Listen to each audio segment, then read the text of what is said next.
I already know what it is. I'm going to be clear. What was it talking about? So, okay, just watch her doing shit. Fucking badass. Get some fucking.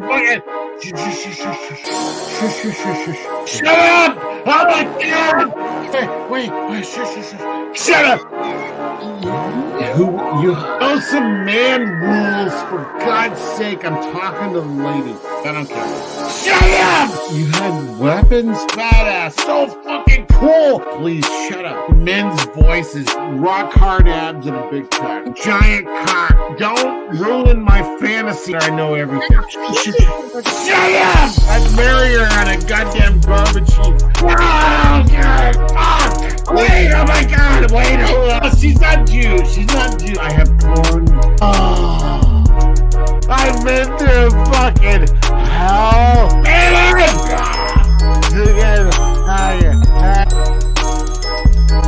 I know. Pervaded your piracy.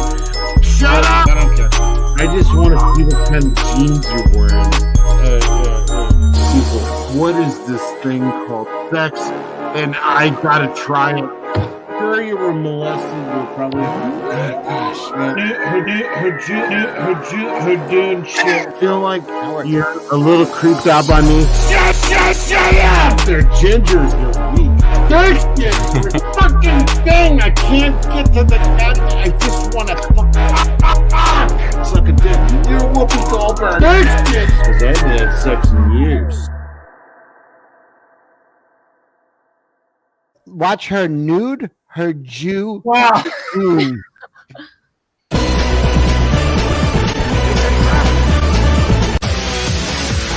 I'm sick of all these witches and warlocks. You're full of shit. Pumpkin possums. I'm sick of it. You keep interrupting me. And all of it's lies.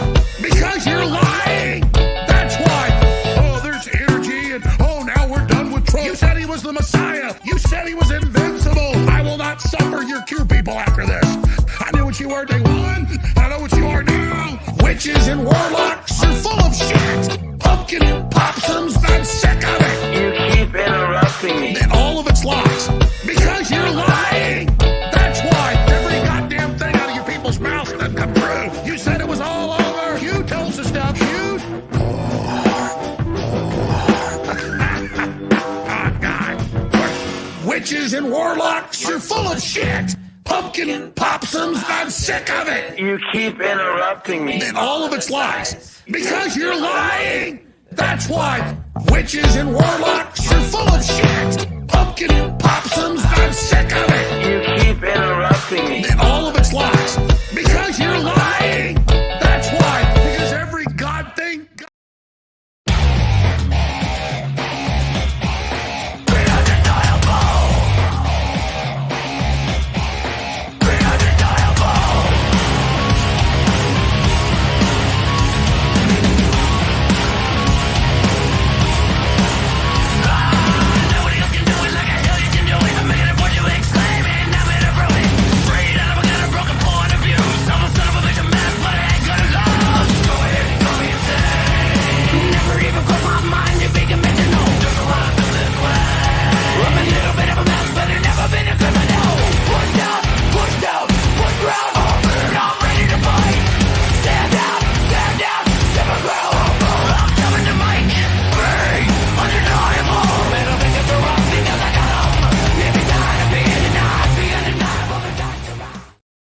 I'm here. Don't worry about it. Everybody stay sitting. Nobody needs to get up. This is Ethan Van Skyvert's Comic Artist Pro Secrets. And I'm a 30-year veteran. Nobody cares, though. It's not as though anybody listens to me or considers my opinion. Nobody thinks, that guy's wise. He's been doing this for a while. They just think, shut up, Ethan. That's what they think. World's most charming, disarming, elegant, eloquent, and yet humble man. Great big Sopranos fan. Formerly Star Wars. I still kind of like Star Wars. And a trusted member of the media. Hi, guys. How are you? What's going on, my friends? Neon Knight Rider's here. He says, do you think Tony would have whacked Vito if he came back? I don't think he would have. Would you personally have had him whacked? Yes, I would have. I would have killed him immediately. You can't have, you got to keep the crew in line. That guy was a problem. Not to be trusted, obviously. Even though he's a good earner, not to be trusted. So, of course, I think Tony eventually probably would have gotten a little money out of him and killed him. We're talking about Sopranos there. Are you getting the smog from Canada? Says Carbon Heart. Dude, it is so bad outside. Everybody's complaining.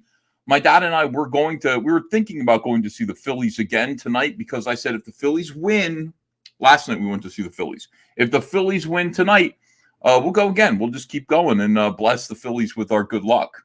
And when we're going to Phillies games, it's magic. They always win.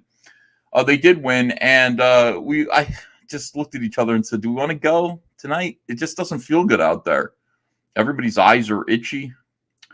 It's weird. So we're not going to go to the Phillies game because of the smog from Canada. It's Canadians. Carbon Heart says, we got a yellow haze over here in Long Island. I understand, like, up in New York, it's way worse. And people are complaining about North Jersey. We're just getting a little bit of it. Just enough to kind of go, what is that? Like, that's the thing that we're experiencing right now. It's not so bad. I don't think the sky looks weird. But I don't want to go outside and breathe any of it. And they're saying that if you're an asthmatic, which I am, it's probably not safe to be outside. Pig Riser says, thanks for 10 pounds. Type 2 diabetes would have whacked Vito in the long run. Maybe, but like at the same time, Vito was losing weight. Remember, he was on that diet, so maybe he would have gotten himself together. Ray says EBS saved the Sam Jones interview last night. Cecil was unprepared. A lot of people asked me if I wanted to interview Sam Jones on this channel, and I got to be honest with you, I've never seen the Flash Gordon movie. I never watched it. I know that makes me weird because everybody else seems to have seen it many times. It was a big part of their childhood. Not me. I still have not seen it. I don't think it would work if I saw it now. I think you had to see it then in the context of the times. But I am interested in interviewing actors because I love that craft. I love the idea of making movies. I love television. I love the history of it. I don't like it today. I'm not crazy. I don't admire anyone today, really. Any of these new people that are coming around. But if you made movies anywhere, movies or television anywhere from like the 1940s to like the 1980s, yeah, I want to talk to you about it. It doesn't matter what you did. I want to know all about it, who you met, what you did.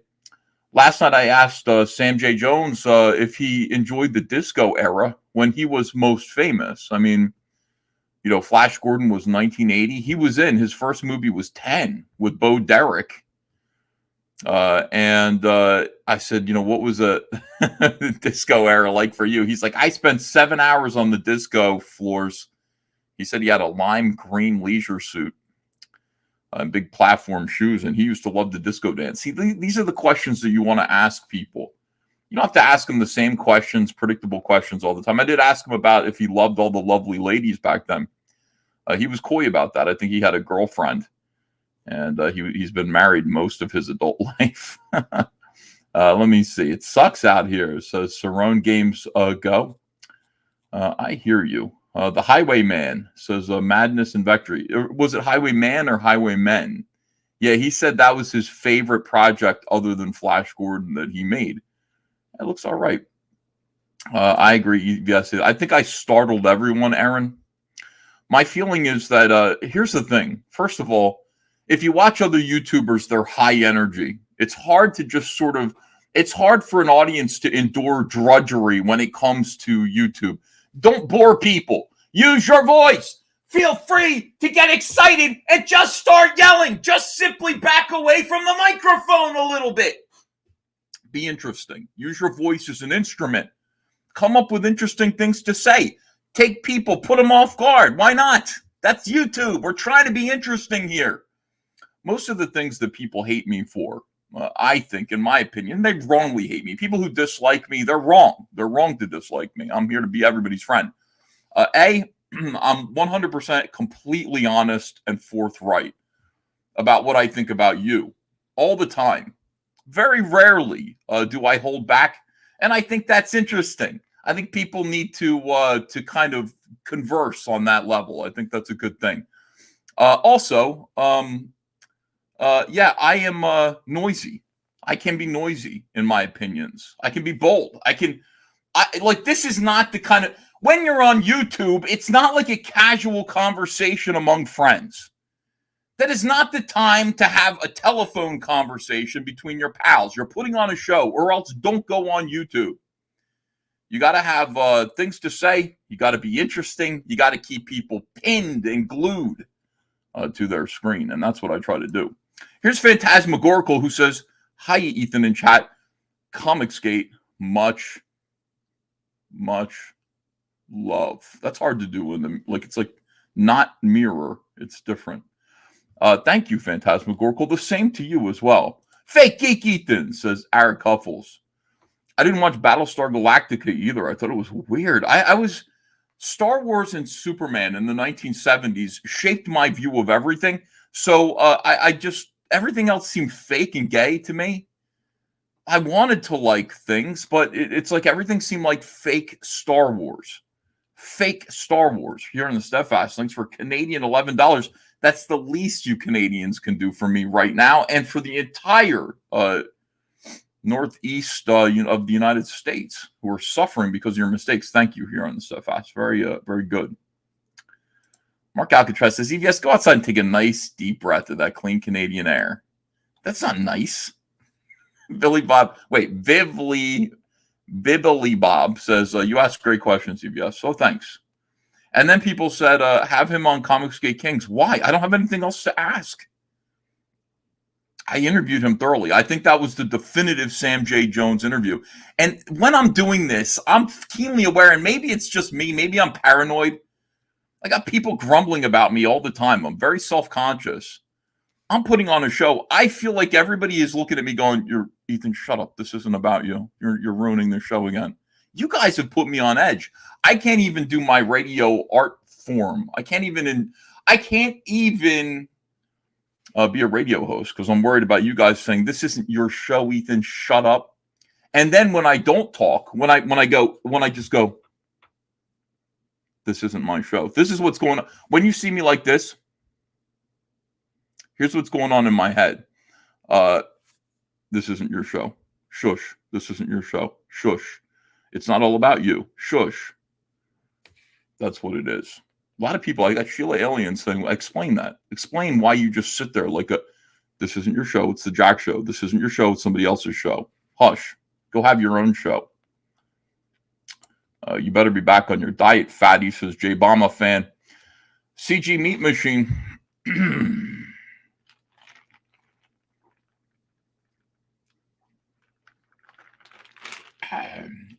Water, ice water.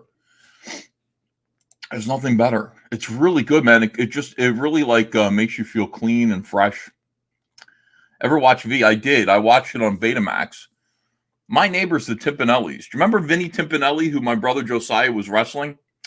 He was my best friend, and he lived 1, 2, 3 doors down from me on Maple Terrace, and he had a Betamax, and he and his brother Lino Timpanelli, good guy, the older kid who drove the car. You've seen all this in the video. If you watch those videos with me, he taped V, and we watched it. We watched the baby being born, that sequence where the baby had the little lizard tongue. We watched that, and we watched it in slow motion because we could Betamax had a slow-mo button. Yeah, I watched V. That was really, really gay. No, I liked it. I liked V. Holy Hand Grenade says, thank you for not painting your beard. Thanks for not painting your beard anymore, Ethan. Yurashi Motaru says, live in Southeast Washington. Dealt with Canadian smoke on and off for years. What are they doing up there? I don't know what they're doing. All right, listen. Hold on a second here. We got a bunch of things to say. DB says, Renfamous or Vikiverse, if had to entertain them. If I had to entertain Renfamous or Vikiverse, if I had to listen to them, who's smarter, Renfamous or Vikiverse? Between the two of them, I would listen to Renfamous because Renfamous is a fraud. She's basically a political, what would you call her? Agitator. She's a political agitator for hire. There are websites on the internet. I know this sounds crazy, but it's true, where you can go to work and get paid to agitate the right and you will get paid via your engagement. So they'll pay you 50 cents for every 500 likes or something like that you get. I've seen these websites. They're gay. And there are people like that. I think that might be kind of what Renfamous was doing. I don't know if Vicky is doing that, but Renfamous one time let it slip that she was being paid to agitate right-wing, what she thought were right-wing forces on the internet. I think Comicsgate was one of those. I think she moved on to agitating other right-wing forces. Vickyverse might be doing that, or if she isn't, she's doing it for free and she's stupid. She should at least get paid for it. I would rather listen to or entertain or argue with Renfamous because Renfamous has a house and a husband, money, a life. She's not completely hideous. Yeah, she probably smells okay. So I'm going to say Renfamous on that score. Urasma Mataru says Canada does F all to manage forests. Yeah, I don't know what goes on up there. I don't know. I've only been to Canada a few times, and every time I felt like I was on the moon, except for Toronto. Toronto's normal. But I went up to Winnipeg, and I felt like I was on the moon. I felt like I was on one of France's moons. You know, I was like, this is a foreign, cold place, far from home, and I don't understand it. All right, let me see here. Ethan loves Renfamous confirmed. I do. I miss Renfamous. Eric S. says, wow, bigoted toward the homeless. No, bigoted toward homeless left-wing agitators or homeless agitators of the right wing, which is what Vicky would be, even though she would say, lol, he thinks I'm left-wing. Lol. I don't think anything. Amit Reyna says, Amit Reyna became a member. Wow, thank you, Amit. Lol at fucking Winnipeg. All right, have we done enough of this? Do you guys feel warmed up? Are we ready? Are we ready to go on? Renfamous's father had money, so she has all the time. Yeah, that's correct. Yeah, most of these people who are shitheads on the internet are not hardworking blue-collar fellows like me. I consider myself hardworking blue-collar underdog, somebody who is here to be persecuted. I will be persecuted for the truth. I think that's what I'm all about. Most people who look at me and who examine my life, and I think many people will, historically, look back on me with the eye of history, and they will see me for what I am, which is a harbinger of the rebellion against evil. One man who stood up against impossible odds. One man who was persecuted by Philistines for the truth. I think that's how they will see me. Probably. I expect that. I am here to endure suffering. Look at this. The scorn and hatred of perverts bedevil me while I complete my mission, which is the salvation of the art form of comic books. I am humbled by the few who allow me into their hearts. For now. Later, everyone will. But for now, very few people dare. And of course, there are imitators. There are people who talk like that, but they're not me. Let me see if there's an example of one of those people who wants to be. Look at this, homeless frog junkie, go fund. What? Oh, don't put a Joe Biden pin on me. Oh my God. This is it right here. This sounds very familiar. Right. This is somebody who would try to imitate that line of rhetoric. I think he's being entirely serious, though. That's the difference. By the way, flash sale today. Would you like a poster? I'm supposed to be selling stuff, and I always forget to do it. I'm supposed to be marketing. Every now and then I'll get nudged.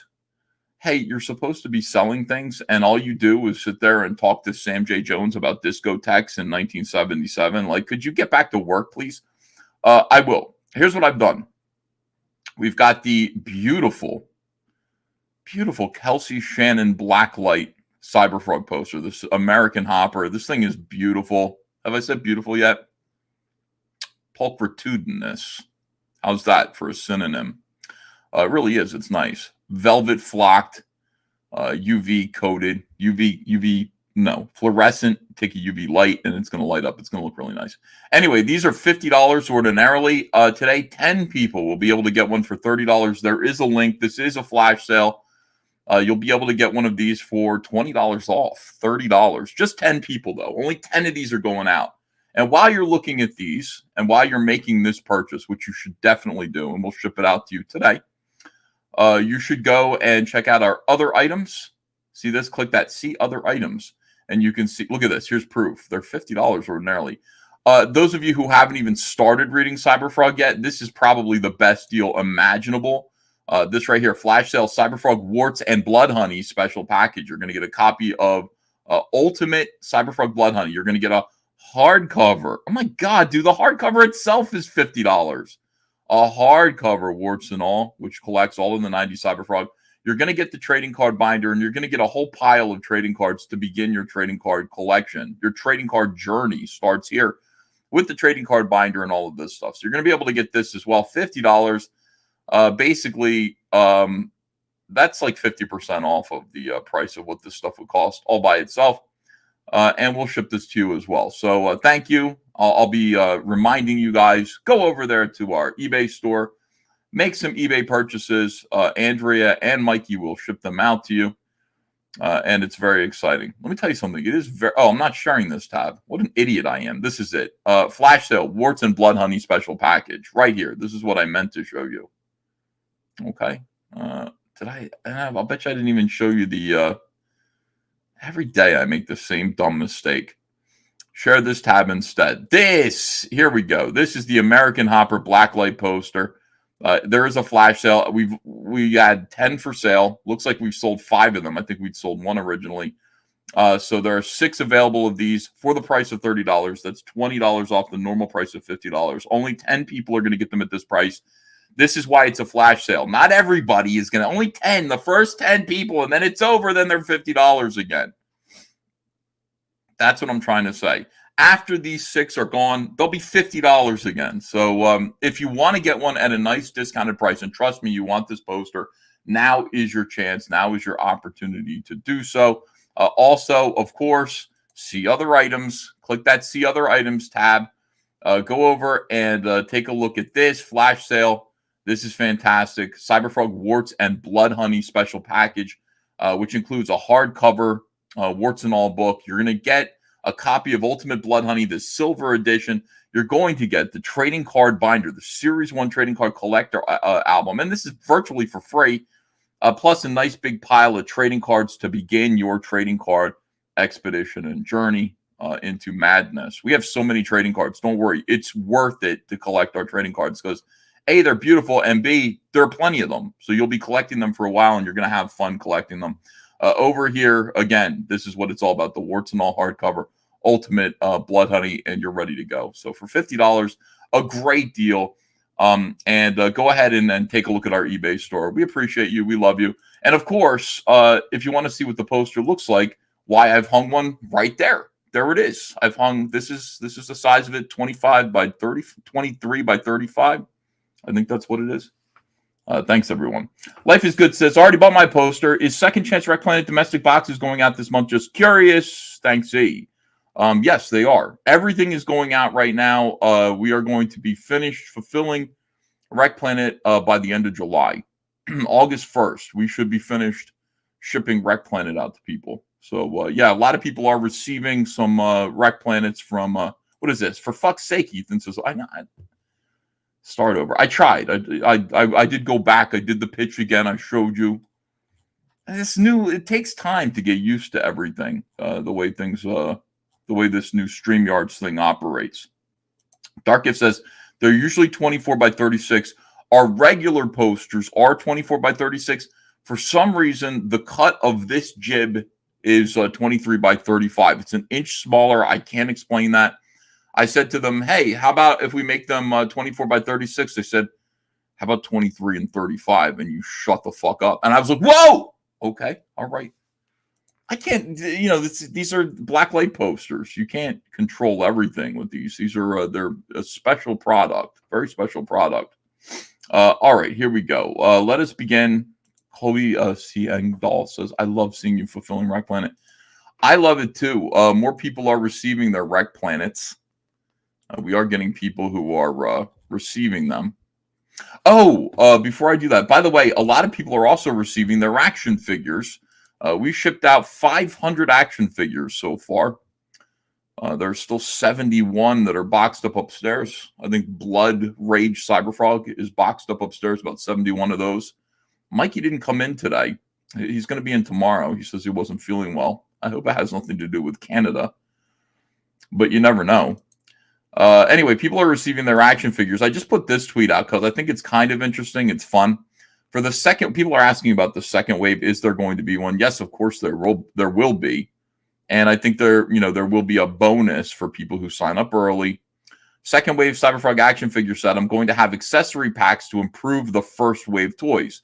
So I'm always going to let you build on the stuff that you already bought. So you bought the stuff from the first wave.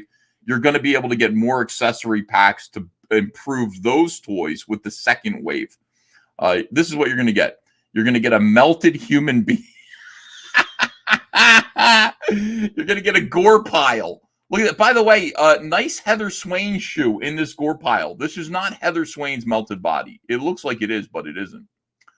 This is what the Vespis make of a human being, and they're making a little cubicle here to give birth to a Vespis. You can see the bones in there. It's nice, transparent gore. Melted human being. I don't know if I could sell this to Walmart. This is the thing about being independent. We should be a little bit more like vigorously independent, free from the confines and restrictions that you would have to be if you were mainstream. So let's do that. So you're going to be able to get a gore pile. You're going to be able to get this. This is nice. This is Heather Swain's hand with a big drink in it. This is the drink that she was drinking in Blood Honey, sitting there watching Bill Clinton apologize for lying. I'm going to do stuff like this. I'm also going to give Heather Swain a chicken fist so that she can have a big drink and chicken with Cyberfrog, if that's the way that you want to display your toys. To me, like, this is all about, let's make the toys. Let's give you a lot of different options about how to display them, right? So that's the Heather Swain hand that we've got. We've got Vespis, what do you call these? Larva. Vespis larva that you're going to be able to get for your Vespis. These are all going to be like in a one big accessory pack. We'll just have like an accessory pack with extra stuff. This is the big thing right here. Cyberfrog tongue head. The Cyberfrog tongue head is something that I was working on, and I couldn't quite get it done in time for the first package, and it was going to be way too expensive. This is going to be expensive, Ethan. You realize that. This tongue, I wanted it to be 18 inches long, and it's going to be a bendy tongue. So basically, you'll snap this head onto your Cyberfrog, and his mouth is going to be open with his tongue sticking out, so you can display him and wrap the tongue around the Vespis or anything like that. Just seems like kind of fun. So that's going to be, you'll have this extra alternate head for your Cyberfrog. What are people saying? No AR-15 or AK? Oh, look at this guy here. Rocco the Great got his. He made a nice review video. People are excited about their Cyberfrog toys, I'm telling you. They like them. You are out of control. That Chuck Taylor still looks wearable, says Packard Walsh. Yeah, in the gore pile there. I'm just having fun, man. That's all it is. Just having fun. Wave 2, Rock Me Traumadeus, says Tom Tuttle. Traumadeus would definitely have to happen, but I'm telling you, for Wave 2, I would be looking at Salamandroid, Lily, and Rumblebee. Those are the three that I need to make next. Wave 3 would be Scorpion, Chelsin, and maybe Spite. And in all of this, we would do additional maybe repaints. Like, I'd like to do a red Cyberfrog with red eyes and everything like that. I'd like to do some repaints of the original variants, things like that. Just to round out the set. You always want to offer a Cyberfrog. You always want to offer a Heather Swain. We could do some pretty neat stuff. I'd like to do like a war-torn Heather Swain or a denim jacket Heather Swain, like a 90s Heather Swain to go with your 90s frog. I want to do Deathfly and Ben Riley for your 90s Cyberfrog, stuff like that. I don't know. Traumadeus would be like way on down the line. That would be wave 4. I like Traumadeus, but I don't know if he's that important. So Chelsin would be not Chowsin, Chelsin would be a part of probably the third wave. I just have fun. Nude Heather Swain. Salamandroid, please, says Christopher John. He is number 1. So what I'm going to do is when I'm ready, I got to take a rest. And also I've got to sell these toys. I got to get these toys out of our warehouse. We got to sell them.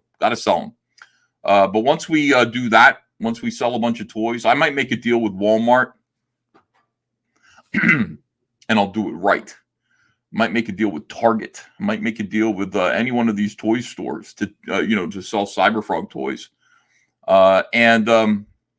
I know I like the idea of like a comic skater making a deal with Walmart. Who's ever thought of that? Nobody thought of that before. But once we do that, then I'm going to go on and I'll try to crowdfund a Salamandroid 18-inch super mega posable Salamandroid. And like I told you guys, I might not be able to do it, so I'm not even worried about it. I've got the sculpt ready to go pretty much. Needs some reconfiguring, but I got the sculpt ready. I'm just going to say my goal is $1 million. If I can't get it, I can't get it. I don't care. I'll just hit the refund button. Sorry, everyone. We didn't do it. Lewis Lord says, your toys are going to be in all the stores. Well, we'll see, guys. We'll see about that. Look, it's not easy. None of this is easy, and it really is hard on me and Andrew. We're like, today, oh my God, Andrew is going to kill me. Today, I had some, we're running low on Gemini mailers, and because we're shipping the Second Chance Cyberfrog Wreck Planet in just Gemini mailers. There are no toys. You had to order the toys separately. There's no free toy in the Second Chance. So you could just ship things in Geminis. It's quite a relief. It's a lot cheaper and it's easier to mail a bunch of them together, easier to pack these on the Second Chance. But we're running low on Gemini, so I just went and stealth ordered like 15 more crates of Gemini mailers, which are big. If you're shipping, you know what a crate of Gemini mailers looks like. FedEx shows up with a crate of Gemini mailers. Meanwhile, Mikey and Lauren yesterday have been unpacking crates and crates and crates of toys to ship to you guys. And our dumpster at the warehouse is full. So our garage has all these boxes in it. And I told Mikey yesterday, I said, listen, I want to save some money. Let's recycle some of these boxes. We can ship people who ordered multiple Vespas. We can ship them in the crates that they came in. And we can save a little bit of money. So save those boxes. Stop getting rid of them. We're going to ship the Vespas out in the boxes that they came in. Just wrap them in bubble wrap. So I ordered another 20 rolls of bubble wrap. I ordered 15 crates of Gemini mailers.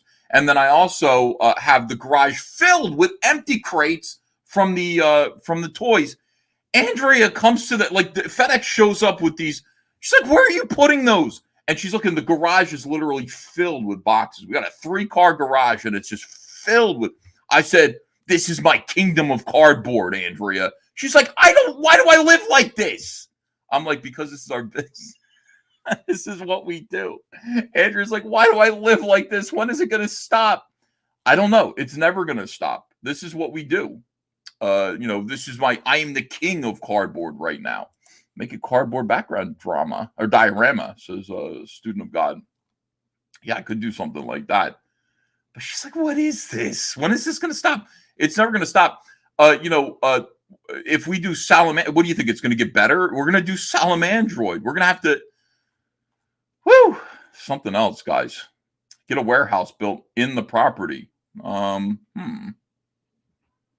mean, that's a possibility too. Listen, if we're going to expand, we're going to expand. But I mean, the idea is to get this stuff out of here. The idea is to ship to our patrons, ship to our backers, and then sell the extras and get it out of here so we make room for more stuff. What do you think? The idea of it ever being gone, the idea of our garage, our warehouses ever being empty, that would mean we're out of business. We don't want it to be out of. We want to put more stuff in there to sell. Cars and Depth says, this is the life we have chosen. The life of cardboard. Yes, start to embrace cardboard. Dominic V says, Snowman. Okay, 2 updates that you're looking for. Snowman is finished. Snowman is finished. He is being edited right now. The book is being edited for spelling errors. Believe it or not, we do that now. Believe it or not, we run it through editors who make sure that there are no embarrassing, humiliating spelling or grammar errors. Like, grammar errors are weird because sometimes there's dialectic grammar errors that you want to keep in there, but mostly you want to make sure that it reads properly. So Snowman is being finished. It's in the process of editing. We think it's going to ship.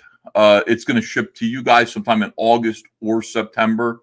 We'll have to find a printer for it. Finding printers is a thing, but we'll get it on the schedule. We'll be shipping that thing out to you so that you're going to get it, before Halloween. Would be really, really cool if the entire campaign were finished before Halloween. Perfect for a horror book.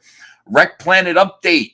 I'm going to be hearing about the printer and the printing process, I think, today. Today, I'm going to find out about Salamandroid Death Sting, which is the holdup. For some reason, I'm an idiot, and I keep asking for things that are very difficult and expensive, way more expensive than I want. Glow in the dark. Everyone's acting like I'm crazy for asking for glow in the dark. Since when? Everybody does glow in the dark, I thought it would be cheaper than chromium. Guess what? It isn't.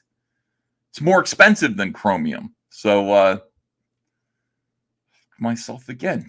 Anyway, I'll hear about that today. We'll be updating Wreck Planet. We're going to get the Wreck Planet campaign done. Salamandroid Death Sting will be in-house. And we are going to utterly kick ass. That's our summer. Our summertime is about kicking ass. You're crazy, Ethan, says, how's your father? That's what everybody tells me, but why do you want glow in the dark, says Wodenshot? Because I want to do some of everything. In the 1990s, every cover was special. Every cover, it seemed like, was not just a comic book cover, but it was special. It was enhanced in some way, and it enhanced your experience, and it made the comic book itself more desirable. Why glow in the dark? Why not? Because it's there. Because it used to happen, and it doesn't happen anymore. Now we want to bring back that technology, just like we brought back chromium, which nobody else has done. By the way, DC Comics and Marvel Comics, say what you want, comics by Perch. Say what you want, the guy who's criticized, Dick Masterson, who's criticizing Eric July. His criticisms are, when it comes to story structure, are quite good. His other criticisms, not so good. Saying that this is all selling to woke people. I'm not about that, or anti-woke people. I want anti-woke people to buy Cyberfolk. I want woke people to buy it too. Everybody should buy my comic book. It's great. It isn't woke. But that's not the reason I want you to buy it. I want you to buy it because it's a great story and it's fun. And we're bringing back the fun and collectability and excitement of 90s comics again. And we're making them good. The comics are actually good. Bringing back chromium. Nobody's been able to do it. DC Comics, Marvel Comics, trembling. All of them are sitting there looking at side. Believe me, they're doing this. You think that they're not doing it. They're doing it. They know who I am. Let me remind you. They might not know who Eric July is or any of these other guys who are kind of, coming into the comic book space, the indie space. They don't know them because they haven't worked with them. They worked with me for 20 years. They know who I am. And they're looking at what I'm doing and they're just saying, why is Ethan Van Sciver able to make comics that look like this and we're not anymore? And they go, well, let's research it. Let's find out how to make a comic like this. And then they say, oh, we can't afford to do that. We can't afford to do that. But we can maybe do like a foil enhanced kind of thing. Foil enhanced. Anybody can do that. Chromium is where it's at. They go, let's do a foil enhanced cover. Let's put an $8 price tag on it. And by the way, let's not give any retailer discounts on them. So if you want to sell a foil enhanced Marvel comic, it says $8 on the cover, and that's what you're going to pay Marvel Comics retailers. You're not going to get no 40% discount. You're going to pay them their $8. They're like, how do you do this? Of course they're like, how does he do this? You can't do this anymore without making a product that people want to buy. You have to have a lot of people who are interested in order to make something like this. Simple as that. Can I charge $25 for this? Sure, I can, through crowdfunding. And then people who pay $25 get a whole big box of bonuses because it's going to be good. People all know it's going to be great. It's worth it. Here's Christopher Bouchard says, got my Cyberfrog blue today. Can't wait. Oh, good. He got his blue, electric blue Cyberfrog variant. Can't wait to get my modern and 90s Cyberfrog figures. I had to just today. I didn't tell Andrew. Shit, I'm in trouble. Just today, I had to order more crates because the 90s Cyberfrog, which is right here. This is what Christopher's waiting for. His 90s Cyberfrog is about half an inch wider than the modern Cyberfrog box, which means the crates that we're using right now to ship the modern Cyberfrogs and the Bloods and the electric blues, you can fit this in there, but it fits exactly in there. There's no room to move, and you have to push it like it barely fits. I think this is exactly 15 inches across. So I had to go and order some new crates specifically to ship this. We got a whole big pallet of Cyberfrog, of 90s Cyberfrog crates coming, boxes to ship 90s Cyberfrog. They'll be there tomorrow through Uline. And Andrea is going to chop my head off. She is. She's going to be like, what is this? More cardboard? You're ordering more cardboard. Where are you going to put that? Let me show you where you can put it, Ethan. All right. So anyway, on its way, Christopher. By tomorrow, we're going to have the logistics to be able to ship those 90s Cyberfrogs out. Same thing, 3 inches, boxes that are 3 inches tall, 15 inches by 14 inches, perfect for shipping single 90 Cyberfrogs. And we've got somewhere around 2,000 of those to ship out. So I'm telling you, dude, all logistics. Student of God says, Nun's head accessory for 90 Cyberfrog. Dude, that's crazy. That's a great idea. Question Comics says, will you be able to ship the honeycombs and folders once that comes in? Yes. Once the Salamandroid Death thing comes in, everything is ready to go. We're ready to go. Jim Alaska says, we need a black velvet Cyberfrog like the old Elvis paintings of the 70s. Well, you say that, but Jim, maybe you're not aware. This is just an opportunity for me to say right now on our eBay store, once again, we have a couple of flash sales. We have the Warts and Blood Honey Special package, which is for people who have not purchased any Cyberfrog yet. Looks like we just sold 2 of these. Ultimate Cyberfrog Blood Honey, Warts and all hardcover, which is $50 all by itself. This is like $20 all by itself, $25. I can't remember. And then you've got the trading card Series 1 collector's album, a big pile of trading cards, $100 worth of merchandise, everything that you need to get into Cyberfrog and enjoy collecting Cyberfrog and get caught up with the story for $50. Available right here. Flash sale, Cyberfrog Warts and Blood Honey Special. Click this right here, see other items. And you will see that we also have sold out of the Blacklight poster. Okay. Let's do 10 of these. Huge Cyberfrog Blacklight poster. Let's do this one. We sold out of Kelsey's. Revise. Let's revise this. Are we sold out of Kelsey's? Is that right? Let me just take a look at that. Open in Safari. You never know. Yeah, we're sold out. Okay. Sold out of Kelsey's poster special. So what we're going to do is we're going to go down here. And I'm going to say $30 instead of $50, but only 10. Only 10 of them. Okay? That's all. And I better mark this flash sale so people are aware. Instead of huge, we'll write flash sale. And then let's go ahead and put that up. So 10 people are going to be able to get a beautiful, velvety, very much like the Elvis posters of the 1970s.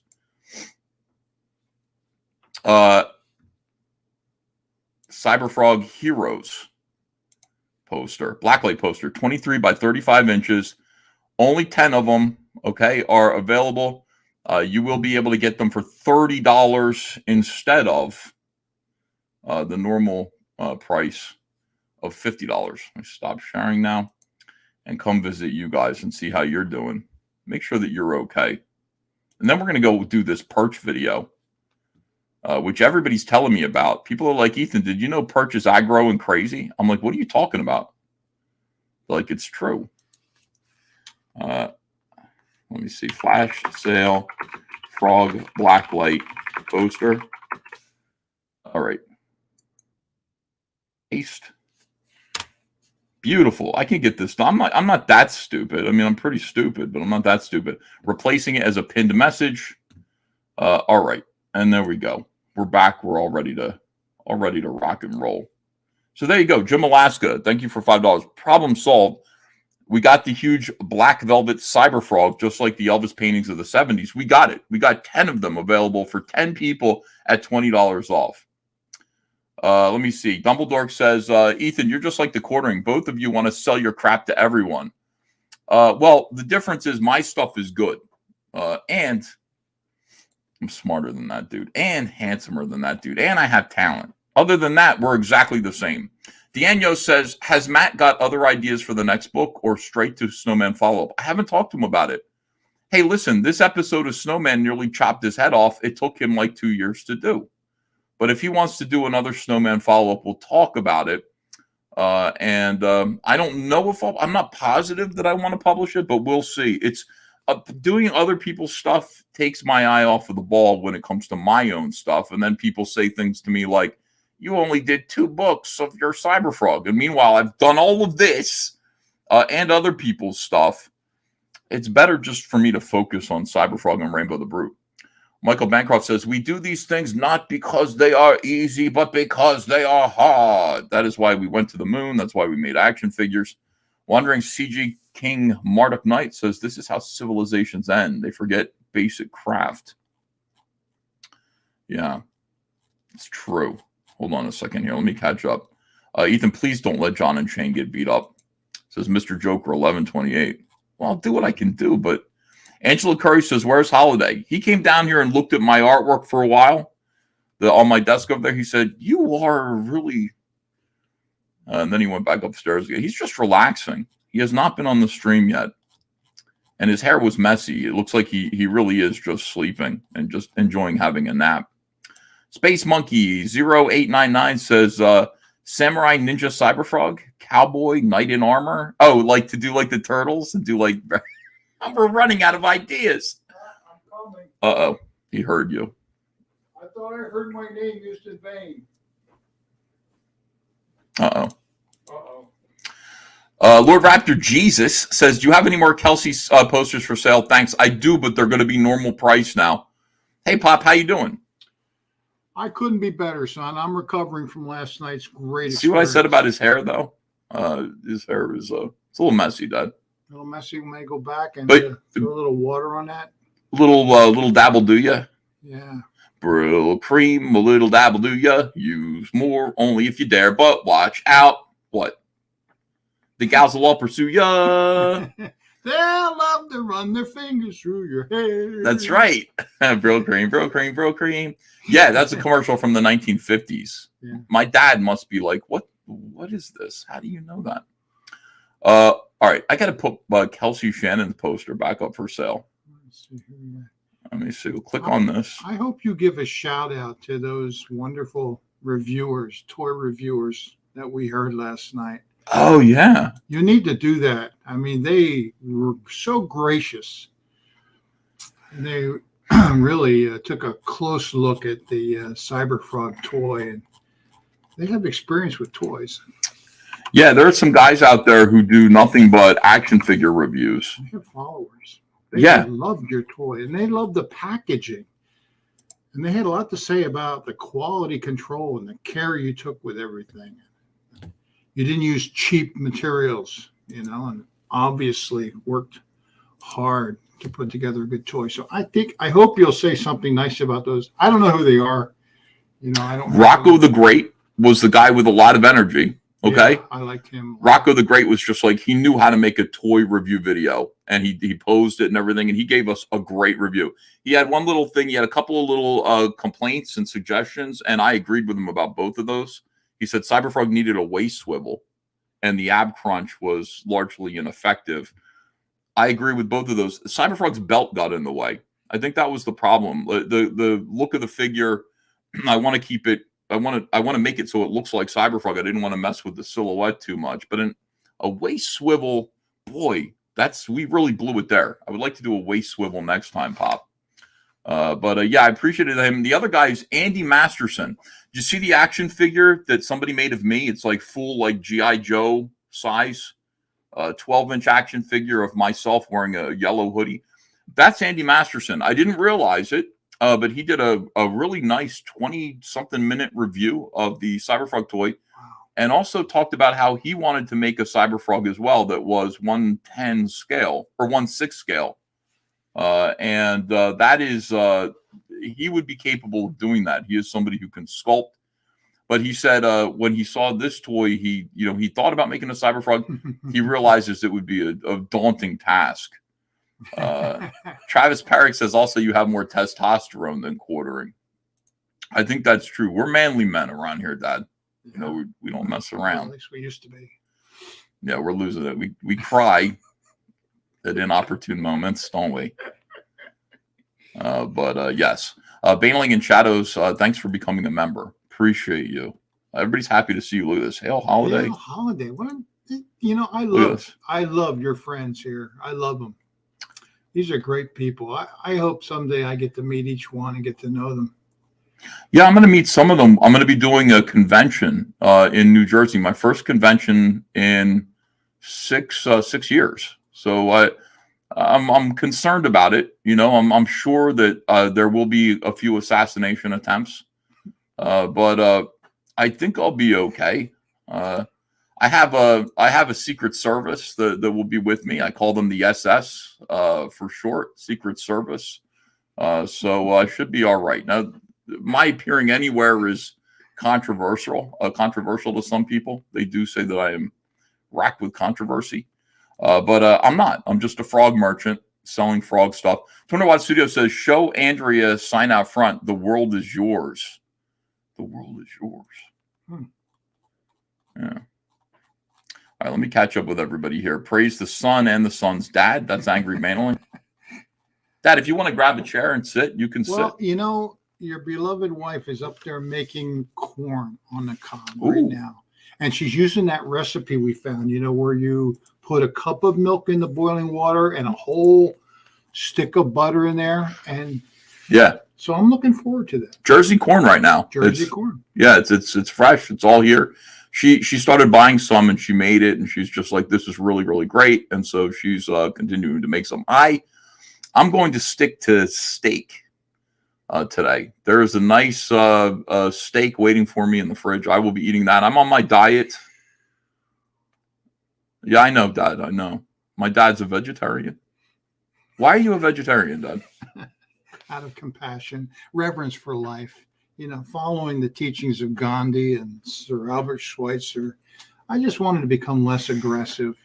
I was a Jersey attorney, and you know how aggressive they are. Nasty, just nasty. That's what I learned. That's the way they taught me, to go after their throat. Here's Tom Tuttle, 1,000 Hails Holiday. Thank you. Bless you. Wonderful. Yeah. It did. It worked for me. Now it's been 33 years since I gave up the dead, decomposing muscle tissue. And over that time, I've become a lot more at peace within. I don't feel like harming anything or anybody anymore. I don't think I'd make a very good Jersey attorney anymore, because I just couldn't do the things that I learned, how to make people miserable and contemplate suicide and that kind of thing. I don't think I could do that anymore. That's a skill that you develop over time, and you got to sharpen that skill. You got to keep that skill nice and sharp. I don't want it anymore. Get Ethan a Pope mobile with a glass dome, says Timmy Mello. There's a guy that threatened your life. I remember that. Many. My life is threatened almost every day by everyone. It's a nightmare, living nightmare. World is Yours sign is from Scarface, 1932, 1983, says 200 Watt Studio. I remember that. That was a good movie, Scarface. Both of them are good movies. Look at all these people. They're so nice. Yeah. Lawyers are vultures. I have to agree. Is Holiday a hippie? He's a conundrum, my dad. He's a hippie in a way, in a lot of ways.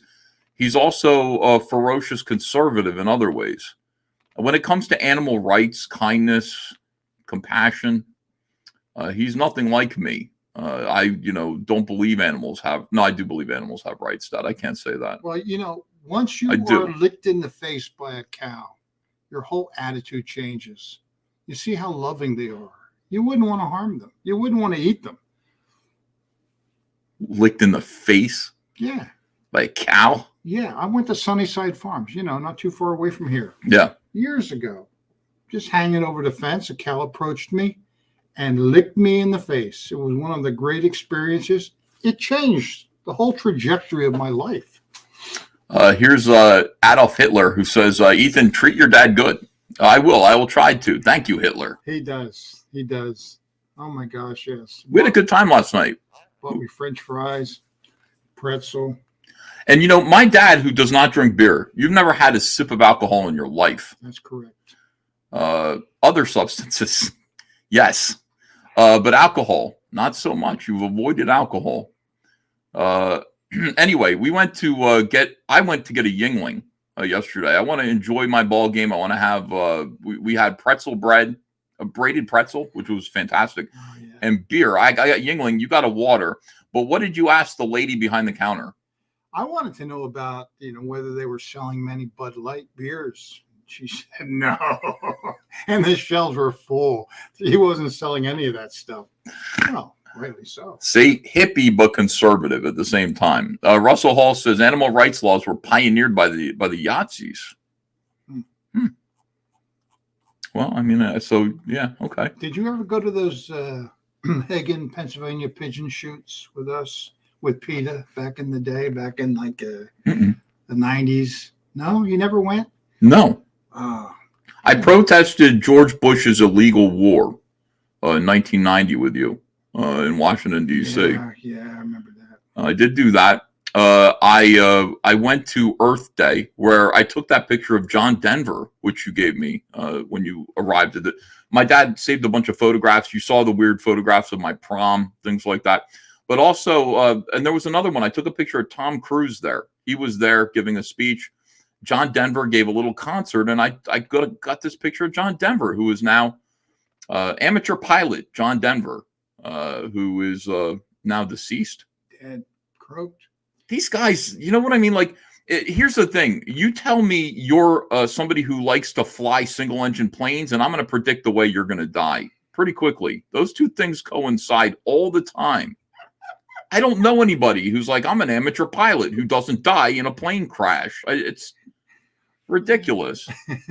Baneling in the shadows says, EVS, let me know if you want me to send you some cows from India. I heard they made excellent steak. No, those are sacred. He's Indian. Yeah, so, Harrison Ford's still here, just barely. Just barely. I bet he's going to wish he had died after Indiana Jones 5 comes out and the reviews come in. Peter D says, your dad seems so nice. I'm so jealous. Oh, isn't that a kind thing to say? See, these people are so wonderful. Yeah, they are. They are wonderful. We love our customers. We love our fans. We love our viewers and our subscribers. All of them are great. Well, some of them are. There's this guy, Alfred Ortiz here, who I've had to ban him 100 times. All he does is I don't know, man. He just trolls me from my audience. And I just look like, this is the look on my face whenever I see an Alfred Ortiz, message. No, he's a good guy. He's got a good heart. I don't know about that. He needs a friend. By the way, Iron Sheik, rest in peace. He died recently here, a couple of days. They're dropping like crazy nowadays. Queen Bee's here. She says Alfred is the worst. She knows. That's funny. All right. We got to do something, Dad. First of all, let me just check in. Just to let you guys know, I did go ahead and put the Blacklight poster by the incredible. Hold on a second. Where is it? Out of stock. Let me refresh this. I relisted it. Everything is a nightmare every single day. It's just one continuous nightmare. View listing right here. All right, there it is. I did put Kelsey Shannon's incredible Blacklight. You see the poster behind us, Dad? Like I pinned it where the beach towel used to be. Oh, over here. Yeah. Oh, I need that up in my hallway. I've got 3 of your posters up in my hallway, nicely framed. Mhm. I need to get that one. I could frame that and put it up. Yeah, I think you should. It's a nice blacklight poster. You can feel it. It's fuzzy. Oh, really? Yeah. See the black? Oh, yeah. Isn't that wonderful? Huh. So I put those back up. Now, the first 10 people got it for $30. Everybody else is going to have to pay the base price of $50. But the Our Heroes poster is up there for $30 right now, I think. Who did that art? Kelsey Shannon. Kelsey Shannon. Kelsey Shannon is a fantastic artist who is Comicsgate. We met him doing a jungle book, some kind of like it was called Jungle Comics. And he was drawing like kind of a Tarzan kind of thing with beautiful women in loincloths. I mean, really fantastic artist. He's done. You know what he did? No, what did he do? This is deleted. This is Wreck Planet deleted scenes. I read that. I saw that hanging out, and I said, "What the heck is that?" This is Kelsey Shannon came in and did the second story in here, right here. This is Kelsey Shannon's comic book artwork. Isn't he great? Look at Cyberfrog kicking that soccer ball. This is Kelsey Shannon doing a 5-page story in which Cyberfrog kind of bonds with the kids in the neighborhood, and it also serves as an opportunity to once again restate what Cyberfrog's superpowers are. When he's not connected to Chelsea, that's the purpose of that 5-page story. And anybody who ordered the Second Chance Cyberfrog campaign will be getting this for free. And if you didn't, that's okay. Go to Cyberfrog Dark Harvest and you can make this an add-on to your order. Don't miss Cyberfrog 2 deleted scenes. Great stuff from Kelsey Shannon, EJ Morgis, and myself. I really enjoyed this. I was wondering, these scenes, did they come out of Blood Honey? No, it's a good question. I mean, they're so the first one is a scene that was cut from Wreck Planet because I took it in a different direction. Look at that panel. Put it up to the camera. That's EJ Morgis. That's gorgeous EJ Morgis. Jeez. Fantastic artist. Yeah, really good. I was going to write him a 20-page story about how Cyberfrog was disconnected from Chelsea and he just wanted to kill everything. And he did the first 5 pages. I said, stop, I'll write you something better than that. But we published the first 5 pages on that just for fun. Pig Riser says, y'all Van Skivers have a great day from the glorious Emerald Isle of Ireland. Really? Irish in here. Thank you. Telling them, the other day, some guy asked me about my dog tags. I had my dog tags on for Memorial Day. And, they have my name, my religion, and it also has my blood type, which is O negative. And I told him that that's not really correct. It should be O apostrophe because I have a lot of Irish in me. O negative would be the Irish. That's what you're trying to say. Like O negative. No, I was saying O apostrophe, like O'Reilly, O'Neill. That's what I mean. O'Donnell. Like, yeah, my name is Holiday O negative. I got you, Dad. They understand. Marquis Dana says, when is Dick Masterson's review of Cyberfrog out? That's a great question. I guess he's reviewing it. He reached out to me and said, hey, do I need to read anything else? And I said, yeah, like there's Blood Honey, but see, they got it. They understand. Yeah, they understand. Yeah. But no reason. I want you to just read it without Blood Honey and just see how it strikes you. Because I mean, what if Wreck Planet was your first book? Can you follow it? So we'll see what his review is. I'm looking forward to it. He was scathing of ISOM, and I expect a similar scathing review of Wreck Planet, from which I will grow. I will use that to grow. His grandmother, Jamie Max, Ehe's grandmother. Oh, hold on a second. Can you, Holiday, can you please confirm that EVS is faking being Italian? Yeah. No, he's not faking. He's got some Italian there. My mother, his grandmother. They know Grandmom. They met Grandmom. Oh, she came down and she did a live stream, so they know. Her father, Angelo Ercoli, came from Pisa, Italy in 1921. He was the Italian hand walking champion. The guy was so strong. I interviewed his mob boss, but we won't get into that. I shouldn't have mentioned that. Yes. So I am Italian. There's a little 25%. Doug 1985 says you and your dad have to watch the Bill Paxton directed movie Frailty on Father's Day. Trust me, you'll love it. Frailty. Yeah, that sounds like the name of your book. Dad is going to be your autobiography. Will be called Frailty. That's not. I did the Book of the Dad, which you won't read. Yeah. But I'm doing another biography, and it's entitled, Well, That Didn't Work.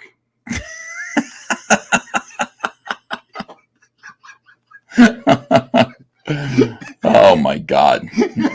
All right. Ethan is 25% pizza, it says.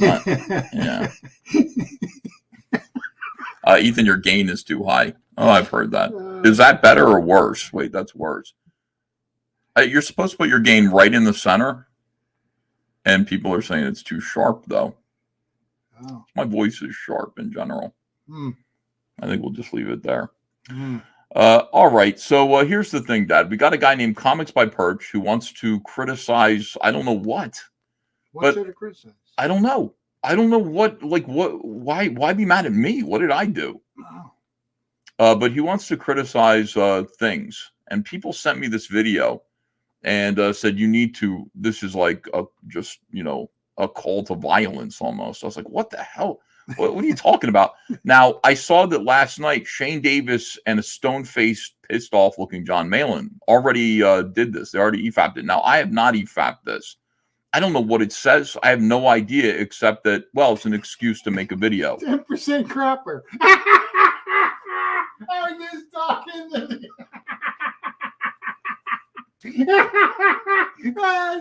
oh my gosh, that's funny. Oh my gosh. Somebody remembered that whole story. Yeah, that just became part of there's a legacy that happens for people who watch a YouTuber for a long time. They don't forget any of this stuff. I might offhand just kind of say something that I don't mean, and it's gospel. It becomes gospel. It becomes part of the lore. Oh my gosh, that's So wonderful. that is the way it works around here. It's true too, It is. That's partly where you got your marketing genius, son, is from Tommy Crapper. You got a lot of crapper in you. What was the thing that you were telling me the other day too? Pink lemonade. Oh, that's a good story. It is a good story. We're related to the inventors of pink lemonade. That's correct. Listen to this idiot, and not my dad. I mean the idiot that created pink lemonade. How did that happen, Dad? William Henry Griffin from Mount Holly, Jersey. Left home when he was young, went and joined the Foosball Circus. It was a circus that just wandered around Jersey. And he manned or buoyed the refreshment stand. And he one of his jobs was to make lemonade. So he was making a big batch of lemonade in a vat. And windy day, and the bareback rider, she was a lady, her tights blew into the vat, and they had a red dye in them, and it turned the lemonade kind of pink. Yeah. And he looked at that and he said, should I throw this away? No, let me try to make something good out of this. And he sold it the way it was.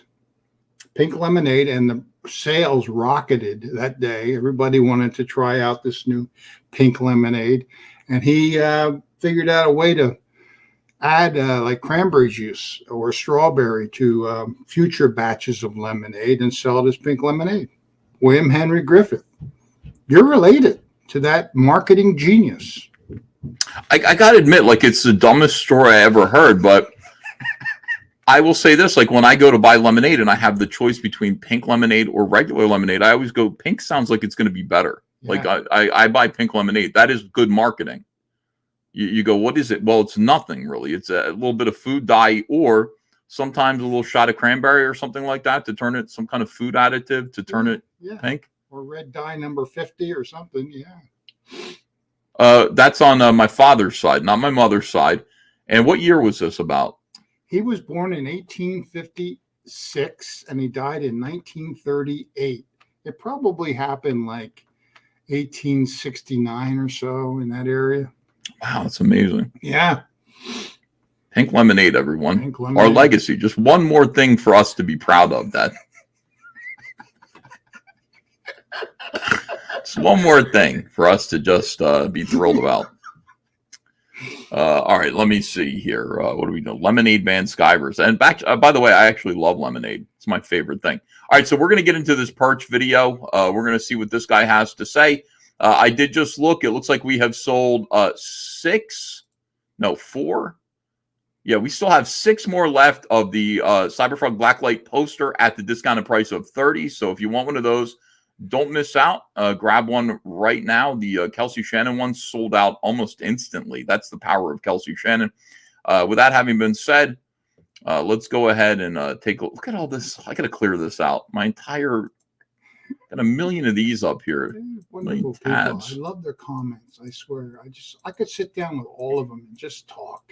Time goes by quick. I know. I could talk all day long with these wonderful folks. Let me see here. I agree with you. I could too. See, we've been live streaming for an hour and 10 minutes now, and I have not even gotten to the video that I'm supposed to be EFAPing. All right, so EFAPing stands for every frame a pause, which means really examining closely a video and commenting on it, essentially. We're not going to be doing every frame a pause, but what we do is we react to a video, give our idea, give our thoughts about it. Here we go. Hey, everybody, this is Perch. One more thing. So I want to thank Elegoo again for sending me this amazing resin printer. I've been having a good time with it. Kids have been having a good time. Yes, every frame a pause. How about that? I thought it was masturbation. Oh, Dad. I'm sorry, son, but I think I saw that on the. I thought I'd show you one of the things that's a result of it. What am I thinking of? Look at the quality. I don't know. It's just very nice, very detailed. I'm sorry I brought that up. Yeah, me too. I've been misled. You know, kids love their Pokemon, so that's been a pretty cool thing. And then you can do some more detailed stuff like this guy here. What is this guy doing? A stand. That's not you. No. So he looks like he's actually coming out of the water. So really cool printer, very easy to use. Really having a great time with it. But the really cool part I have to add is if you throw in some paint, well, you start to get stuff like this. And look at that. That is just, I mean, again, gay. Maybe you're a fan of Pokemon, maybe not. But, you know, you put a little bit of texture and some paint on here, you can get a fire effect like Ethan's this. dad is right. And, Hear that? that's not terrible. Yep. So in terms of having some good fun with these guys, I mean, you know, been a pretty fun printer, pretty fun experiment here. You get some interesting texture effects on there. See? And what do you think of these? What if you came home and you saw that I was painting a bunch of these? Like, Dad, look what I'm making. I'm making pink animals. Yeah, remember when you is that Japanese? Is that manga stuff? Is that out of a? I don't know what it. Yeah, I guess I don't know what's going on over there in Japan. I really don't know what we did to him in 1946. I read this article, and they said that the manga comics are selling better than Marvel comics. Of course they are. Yes. That surprised me. But I guess I shouldn't be surprised. No, don't be surprised because I'm not going to buy any Marvel stuff. I saw somebody hyping that the other day, and I'm thinking, why? Look what they've done to it. You know, Dad, when I was a kid, like I came home with some He-Man action figures. I tell this story all the time. You're not going to remember this. But I came home with He-Man action figures. You know He-Man? Yeah. And I showed them to you, and you looked at them and said, son, this is a homosexual.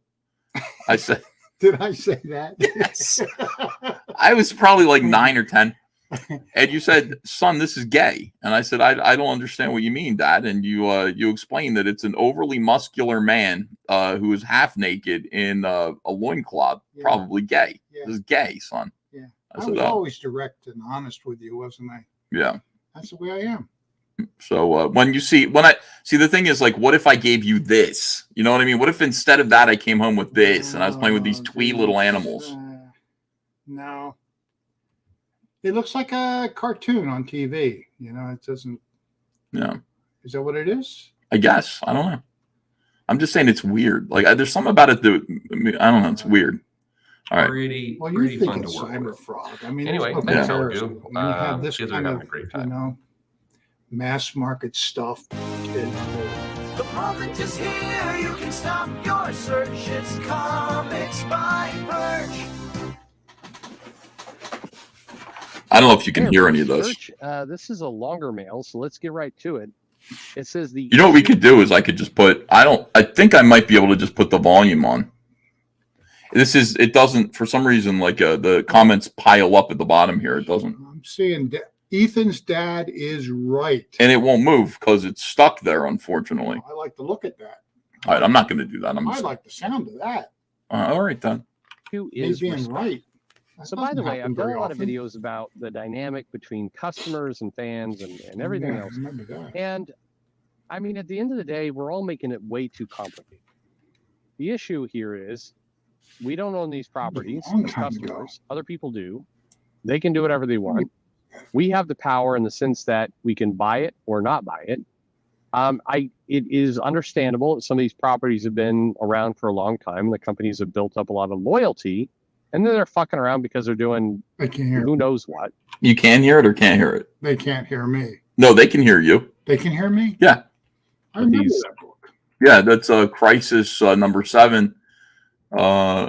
Death of a Superwoman or is that Superwoman or Supergirl? Look at all that anguish.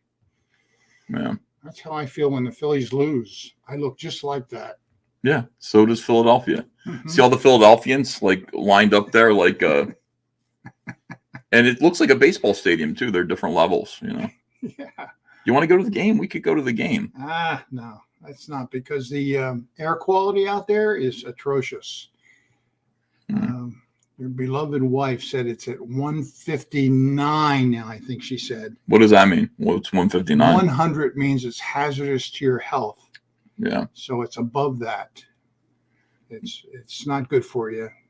And I mean, my eyes have been tearing up all day long. I've been just sitting reading, and tears have just been dripping down my face from the air. Projects Done Poorly says, Holiday, have you ever taught seminary? I am teaching now. It is a blast. EVS said you are a good teacher. Any tips? Pray. If you're going to study your scriptures, pray first and pray during. That's what I would do. How do you keep the attention of high school students at 4 a.m? You know what? I don't remember it being a challenge for me back then. You know, it's a matter of being led by the Spirit. I taught seminary for 5 years, didn't I? Yep, it seemed like it. And I taught gospel doctrine for 33 years. And then I taught the elders and the high priests for, 8 years. So I don't know what it is. I think it's a gift, and the Lord has to give you utterance through the Holy Ghost. Alan Sparks says, get your dad a chair. He can get his own chair. There are chairs over there. I've offered him. I'm waiting for the call to come up, to come from on high, from Andrea. She's making this. Oh, she's making corn upstairs. Corn on the cob. She's probably making, it's already probably done, you know. She's not. So? Yeah, she's not going to call you. You're going to have to go up there and just check it out. You want to check it out and then come back if it's not ready? Well, I think I should. All right. Yeah. Okay, Dad. Is that okay? Yeah, it's fine. You're, mi casa, su casa. All right, here we go. With these brands, and it's their right to do so because they own it. That doesn't mean we have to like it. And there you go. At the end of the day, it all comes down to it's your money. You do what you want. And I guess I will tell you this, and this is kind of the dad me coming out for a moment before we get to the mail. It's this. It's look, don't worry if people respect you. That sounds weird, but I've been on this planet for a long time. I'm not 50 yet. A lot of people have guessed at my years, but I'm not 50 yet. I'm getting close. But the worst thing to do is to wrap your self-value into other people's perception. Why is that the worst thing to do? I think the worst thing to do would be raping children. That'd be the worst thing to do.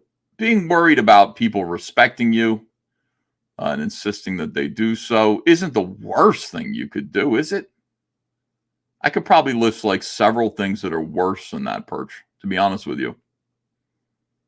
But I don't think you would care because it's all about you are not worried what I think. So you're saying that now. I don't care what you think. Oh, you don't care that I think that your perception is skewed about what the worst things in the world are? Okay. It's your business. And it's hard to do. And a lot of the tools and the things like social media, like YouTube, like Twitter, they kind of are trying to train you to put your self-value in their hands. It's why people get obsessed when they post a tweet and it doesn't get enough likes, or an Instagram post and doesn't get enough likes. They're trying to train you to give your self-value into their hands. And the reality is, fuck those people. It's you. You get to decide what you're worth. This is so gay, Perch. Already I'm calling you gay. This is really gay. You are inventing a problem, and then you are getting angry about it. I don't think anybody's self-value is really wrapped up in how many likes.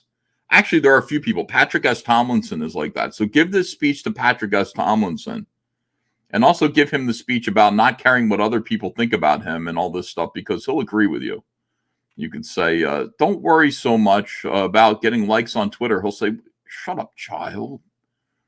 He'll say, enjoy prison, child, stalker, child. People like that care about getting likes on social media. Most of us really don't. I care about selling comics on social media. I care about being able to express my opinion freely, and don't really care too much about how people perceive it. But all right, let's see. Let's see if there's a larger point being made here. Not them, not anyone, just you. And that does mean that some of you may be awful, shitty people out there who are running around, being terrible. But I can't do anything about that. I can't tell you how to live. Nobody can tell you how to live. You get to decide that yourself. And so it does mean that in the world, we get to deal with the fact that there are shitty people out there. And there are good people out there. And there are people who will tell you whether you're shitty or good. But at the end of the day, that's just them. You get to decide. Oh, shut. And then at some point in your life, you may decide to get married or have a significant other or a brother or a sister or a cousin or a father or mother or grandfather, whatever it happens to be. Perch, stop talking to people like they're children. These are adults that you're talking to. You get to decide. This is what SJWs do. I mean, they sit there and I don't care. I don't sit there and go, this is what you guys should be thinking, or this is what you guys should be feeling. I talk about what I think and what I feel. And you can either like it or you can lump it. I don't care. This idea that Perch is like every other SJW who gets on a pulpit and sits there and tries to reprogram people. He thinks everybody's going in one direction like cattle instead of making up their own minds independently. And he's going to sit there and explain to them like they're children. Like this is an episode of Reading Rainbow or some shit. He's going to tell them why they're being led astray. You're being led astray. Go my way, says Perch. Start thinking the way I think, the way I tell you to think. Don't go the way people are telling you to think. What about me and what I think you should think? They project all of this nonsense onto it. You have no respect for your audience. And then you start out your videos saying, don't worry if people respect you. Don't worry if people respect you. I don't respect you, says Perch. I think you're a bunch of dummies and children who are being told what to think and do, and you listen to them. You don't have to. Oh, all SJWs are this way. It is unreal. I'm not saying Perch is an SJW, but I'm saying he sounds like one. This is the way they talk to people, like they're kids. And you may put your self-worth in their hands. You're not a psychologist. If you love someone, you put your self-worth in their hands, and then, you trust their judgment. No, you don't. You don't put your self-worth in the person you love's hands. My self-worth is in my own hands. I feel like I'm pretty worthy. I'm pretty valuable. No, I just love my wife, and my wife loves me. But if my wife told me that I was a piece of shit all of a sudden, I'd certainly go, what? I'm doing something wrong. That's kind of weird. Why would Andrea say that to me? But my self-worth is not in her hands. It's really strange. As much as your own. This is horrible, dude. At the end of the day is love. But anybody else trying to tell you what you're worth? Like if Tom King goes on Twitter and says, these people are a bunch of evil fucking Nazis. Cool. That's Tom King writing something on his phone while probably sitting on the toilet having a... So what? Nobody should react to it? So he's saying something dumb like you are now, and what? So what? He's allowed to say that. People aren't allowed to react to that or respond to that or give him feedback. What are you mad about, Perch? What exactly is your point? What are you angry about? Your attitude just kind of seems to be, everybody just, I don't know, just do not what you're doing. Trying to collect all of these ideas together, which are basically just contrarian ideas that paint a picture of a guy who is a comic book retailer who wants to tell everybody to stop it. Stop. Basically, he doesn't like you. He doesn't agree with anybody else who's talking on the internet. He wants you to listen to him and have no opinion and just sort of stop it. Okay. A runny shit. In who knows where, Santa Disgusting. Monica, some dirty bathroom there before he goes out and gets What a are you- hand job from some stranger. I'm kidding. I'm kidding, Tom King. I'm kidding. How drunk is Perch right now? Hold on, let me hear that again. For a second, I was like, I thought his point was, Tom King is shit posting and you shouldn't react to it. Then it got weirder. Cool. That's Tom King writing something on his phone while probably sitting on the toilet having a runny shit. In who knows where, Santa Monica, some dirty bathroom there before he goes out and gets a hand job from some stranger. Is this a fantasy of yours, Perch? You're illustrating a pretty vivid sequence here starring a former CIA agent who has become a comic book professional. What the hell? What is this? Do we need a wellness check on Comics by Perch? What are you doing? What is this scene that you've concocted in your mind of Tom King calling people Nazis while he's shitting and then getting a hand job? There's a lot of projection here. I'm not a psychologist either, but I think if I were, I would call this projection. But I'm not. I'm just a comic book illustrator and YouTuber. Therefore, I will offer my opinion and not insist that anybody agree with me. I will just offer it. People can listen to it and decide for themselves because they're adults. I'm kidding. I'm kidding, Tom King. I'm kidding. My point is, who cares what Tom King thinks about you? Who cares? What about what Tom King thinks while he's getting a Blumpkin? That's right, Eric S. Here in the Steadfast says, did you watch Sitch and Adam talking with Brianna Wu yesterday? Good grief, that was a tough one. No. I've been very busy. I've not. That sounds like something I'm going to have to listen to. I don't care. And for a lot of you who come on and like, well, this guy's an asshole. I don't care what he thinks. If you didn't care what he thinks, you wouldn't keep bitching about it. So just stop caring. It's not you. And I hope you're a good person. But at the end of the day, fuck off. All right, so that was a lot of heavy shit. Let me get to this mail. No, that was all really, really dumb. Here on the Steadfast, okay, same thing. For some reason, my chat gets stuck on my iPad now. I don't understand it. I have to keep refreshing it. Right. The issue is respect. There we go. Hello, man. Perch. Thank you. Very formal. First off, I want to say this mail isn't meant to be combative. I'm being sincere. Cool.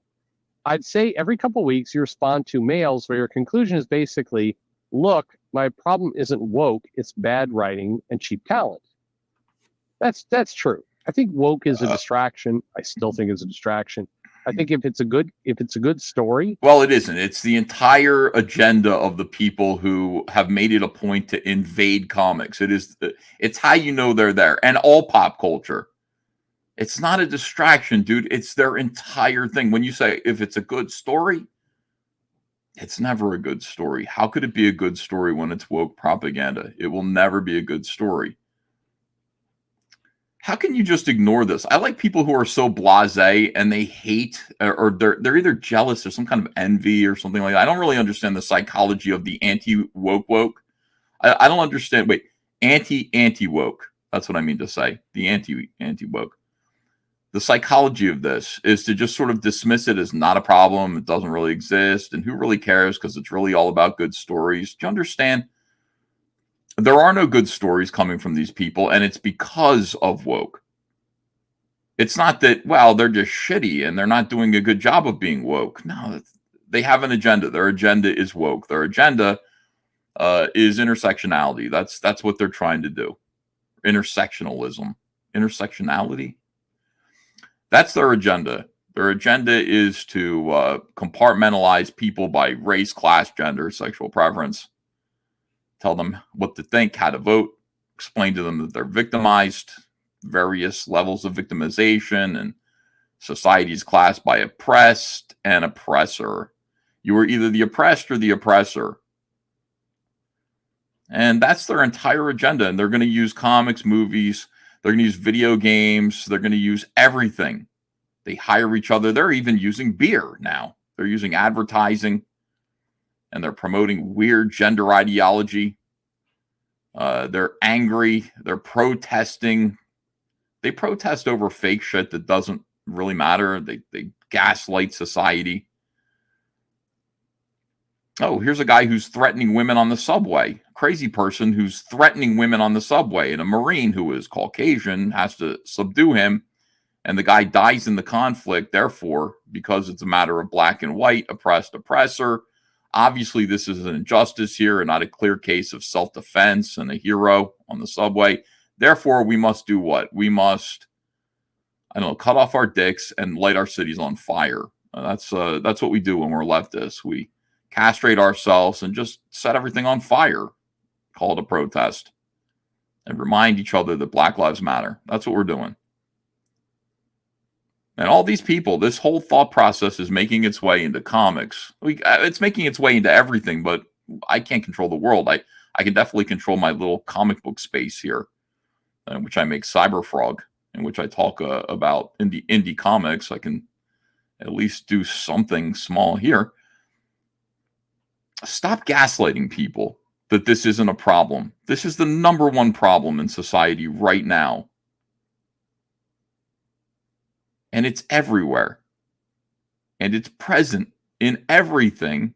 And it's present in the thing that we love, which is comics. Okay, so stop telling people that it's not a problem.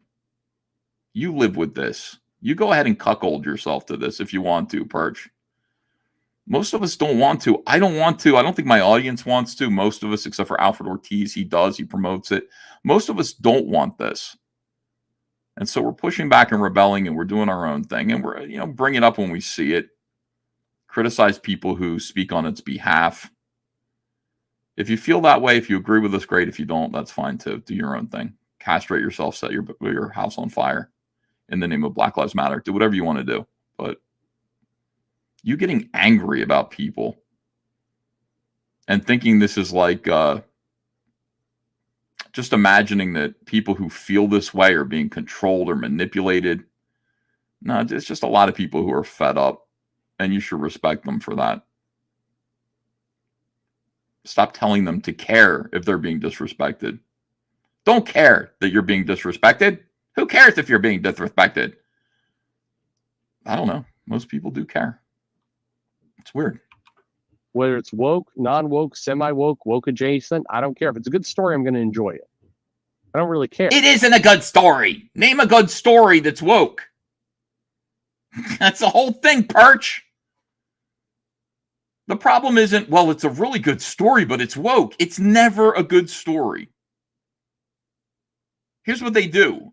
Best case scenario, Little Mermaid. They take a good story and they sort of say, oh, we're going to race swap Ariel, the main character, for no particular reason. Underpinning of a good story. But with race and class consciousness added to it on a subliminal level. And there we go. Enjoy that. Enjoy that entertainment if you want to. Most people are like, these people will not quit. They will not stop doing this to the things that we love and care about. They're disrespecting us. They think we're ninnies. Hey, so does Perch. Perch thinks we're ninnies too.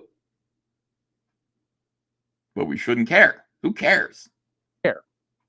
The thing is, woke, quote unquote, I'm doing air quotes here, woke tends to invoke a lot of dumb shittery that is like popular buzzwords or slogans or other dumb shit, which tends to take away from a good story. So even if, let's say, you are a hardcore, you believe 100% of the person who's writing the comic, your politics line completely, but they are trying to insert a bunch of buzzwordy bullshit.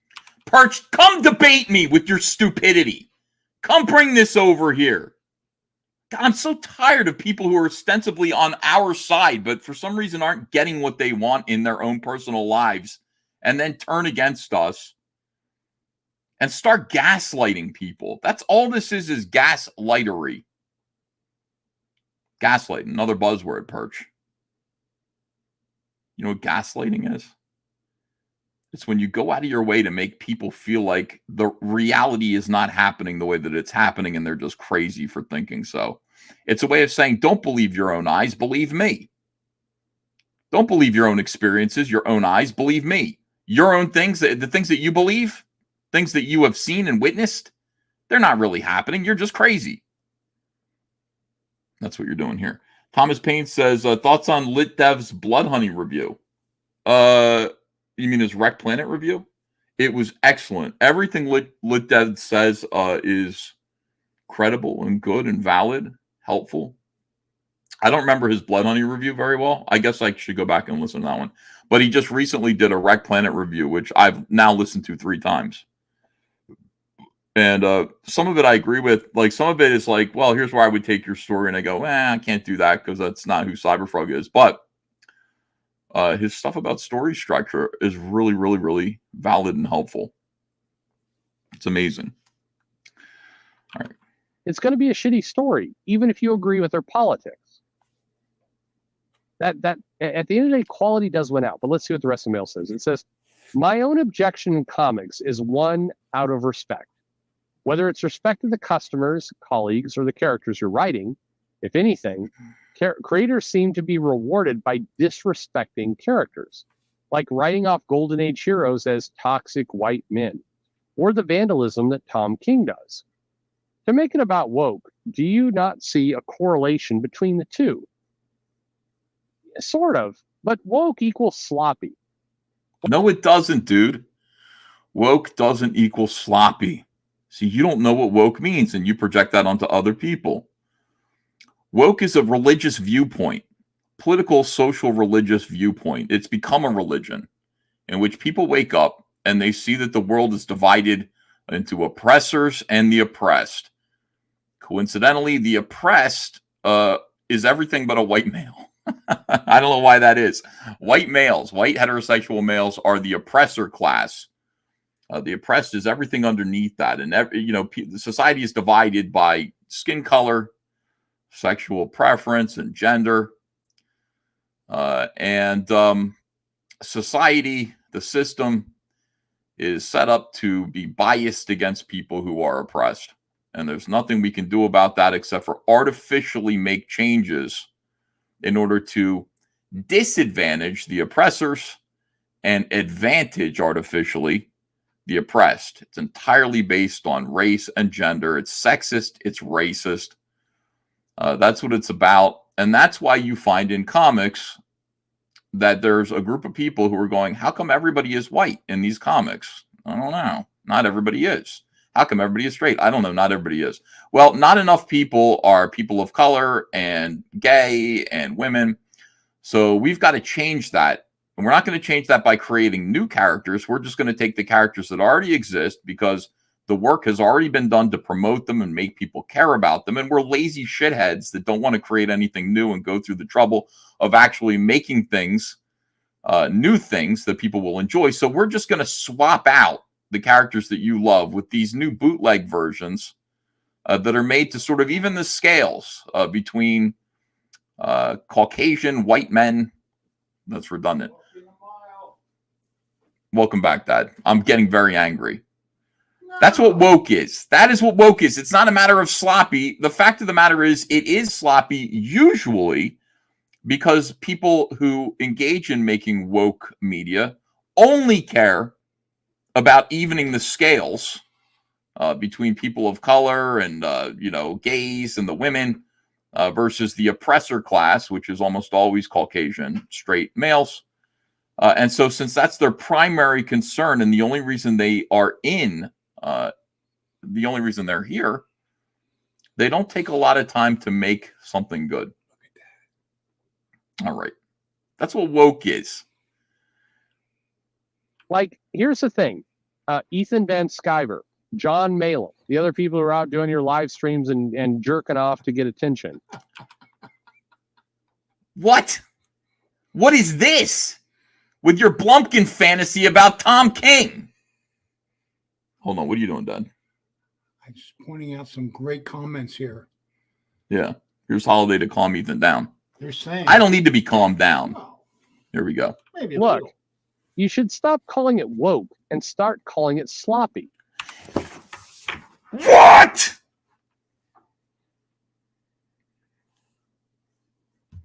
Did somebody say something aggressive? Somebody say something offensive? This guy must be an agent of SJWs at this point. You gotta be kidding me, Perch! Perch, you stupid man. But he probably You know what he just said?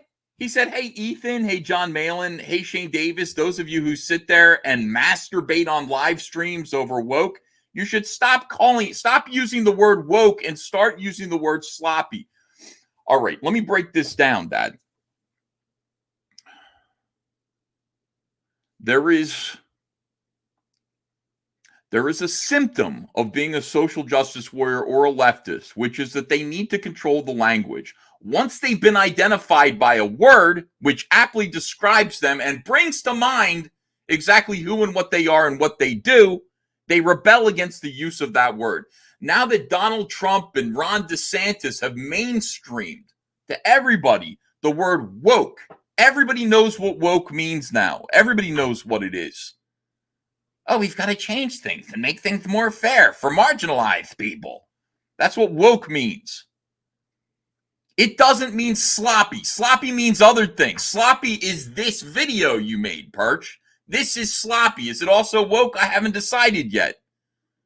But it certainly does share some symptoms in common with wokesters. Dad, I'm so angry right now. I'm spitting nails. You know, That's why people told me to EFAP this video. Perch is just at a phase in his personal development. You think so? Oh, yeah. Yeah. Just a phase. Just a phase of his? Yeah. Stop telling people, stop trying to disarm people against this by telling them to change words. It's not going to work. People are not going to stop using words that bother you because they describe you aptly. For example, Perch, you're a jackass. Oh, that's Everybody knows what a jackass is. He's a child of God. And so when you say, stop using the word jackass, no, people know what a jackass is. And when I call you a jackass, people understand what I'm saying. Let's pray for Perch, this person. No, Mr. Shogat says, hope you're well, Mr. Ben Skyver. God bless. I think he's talking to you. But this is what they do, Dad. They sit there and go, you know what? Like, you've identified us. There's now a word. And by the way, the word is a word that they chose. Woke is a word that SJWs and radical leftists chose. They said, we want to be called woke.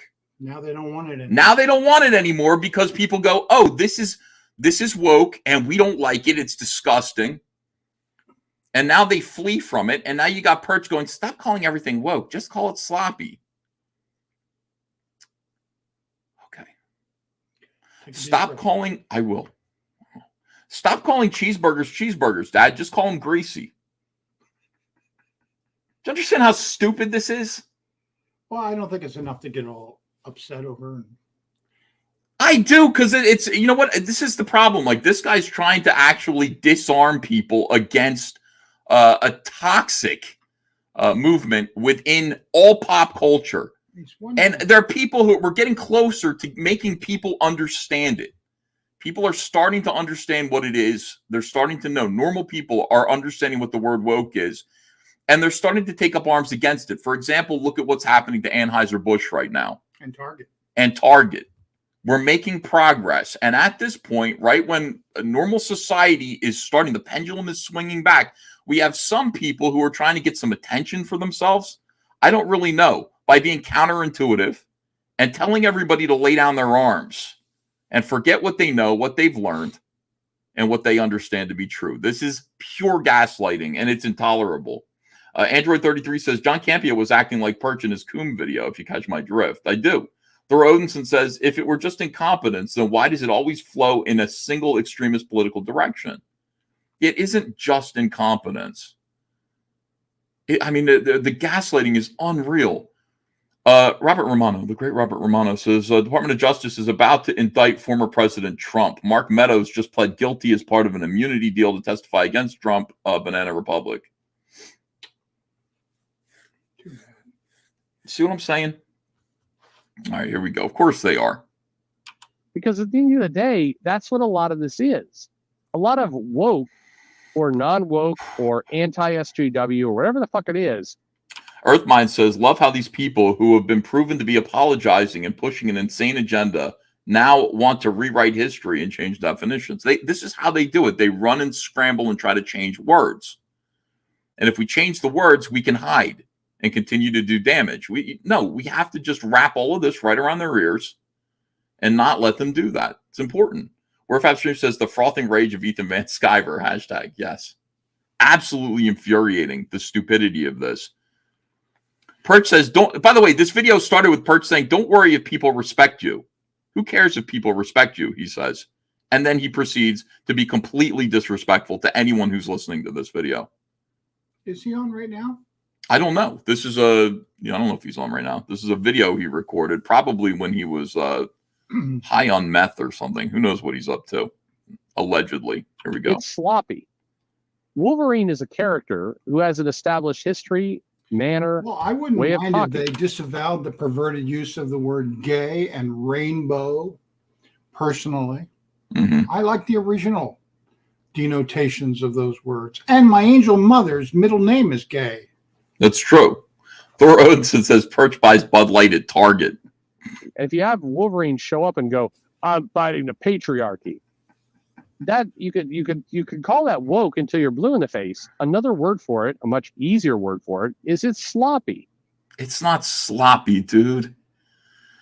Wolverine shows up and says, I'm fighting the patriarchy. You would call that sloppy? That's sloppy to you? That's the first adjective that you can think of to describe that? Oh, yeah.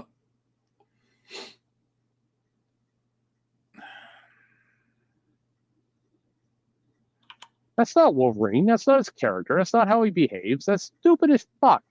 So stop making. Why would he say, I'm fighting the patriarchy? Why would he say that? That's not sloppy. There's a reason why somebody would write that in there, Perch. It's not because they're sloppy. It's because they're trying to subvert the character towards their own politics. Sloppy means accidental, careless. That is anything but careless. That is intentional. There's an agenda behind that. Perch, you are doing this on purpose, I think. Maybe he just hasn't thought it out. Well, then maybe he shouldn't be making videos. We've only been talking about this for 6-7 years now. Yeah. But, we're all at different levels of consciousness, progression. And perhaps, he just needs a little more time to think it through. I think we need to have more compassion for the guy. He has zero compassion for me, zero compassion for his audience. He has contempt for his audience. Did he defame you? Well, kind of. Not in any worse way than anybody else does, but he brought my name into this as if to say that me identifying woke was I'm placing some kind of misnomer on things that he sees as just sloppy. These are just happy accidents. These are just people who are incompetent and accidentally applying radical left-wing ideological buzzwords and agendas and motivations to characters. This is just an accident. It's a policy. If it wasn't a policy, Marvel wouldn't have infected every one of their characters. So it's a policy. Whoops. That's accidental. My dad just said it was a policy, Perch. It is a policy. So they're doing this on purpose. So it isn't sloppy. It's intentional, right? Is it intentional or not? You're asking me? I'm asking you. Yeah, it's their agenda. Okay. So it's their agenda. According to my father, who's witnessing this for the first time in horror, it's clearly their agenda. It's clearly intentional. How could something that's intentional also be sloppy? They're doing this on purpose. The things that you're talking about, Perch. I just don't want you to have an aneurysm. Son. I might have one, Dad. I might have one here. This might be it. I'm coming, Elizabeth.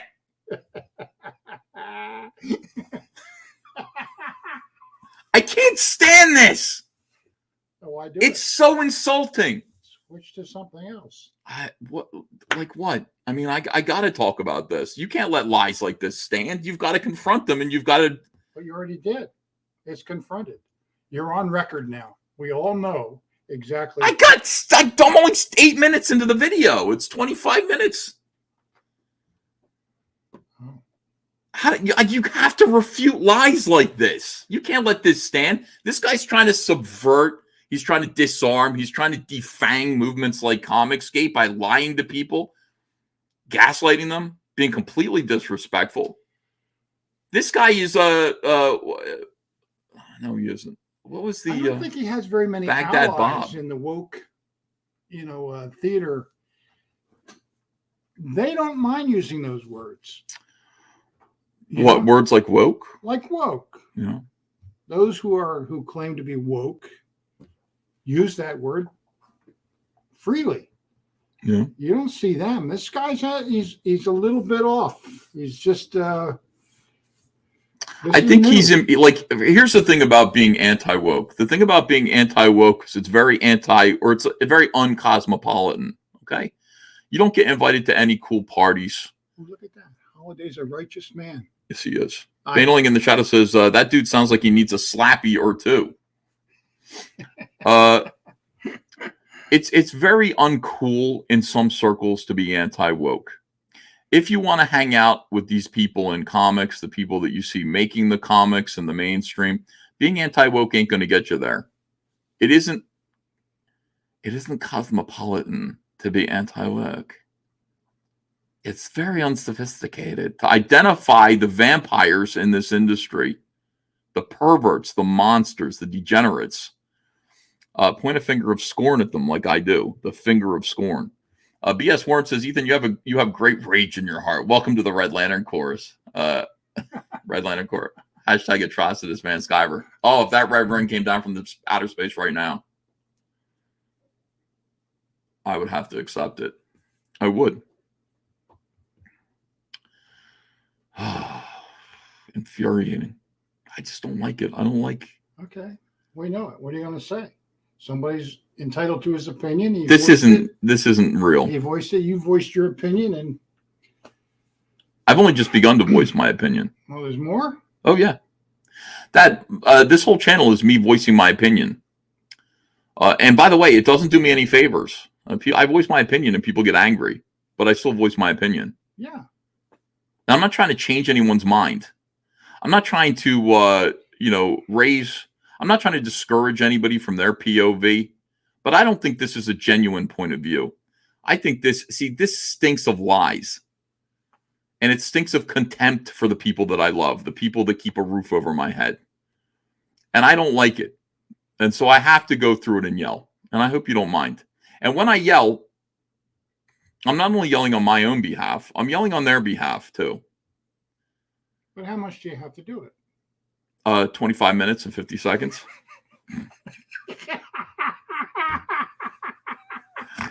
I got to listen to this. This is incredibly stupid. I mean, the whole 25 minutes is he's voicing these absurd opinions. I guess. So far, so good. Okay. It's silly by calling it woke and just call it what it is. Sloppy. Sloppy equals bad story. That's what it fucking is. All right, so here we go. Use the. I know you say it's about cheap talent, but is it? King, Wade, and Coates aren't cheap writers. Yeah, they are. But at one time or another, they've all fallen into this trope of what I would call woke-specific form of deconstruction. Megan Fitzmartin is building a career out of this. These people write comics from the starting point of, so, you like old comics, do you? Let me tell you why you're toxic through the mouths of the very heroes you love. There's no level of writing skill that negates the fact. Why would they do that, though, Perch? That's not writing skill. It's because they're woke, because they hate their audience. They're insulting just like you are, Perch. They're insulting their audience.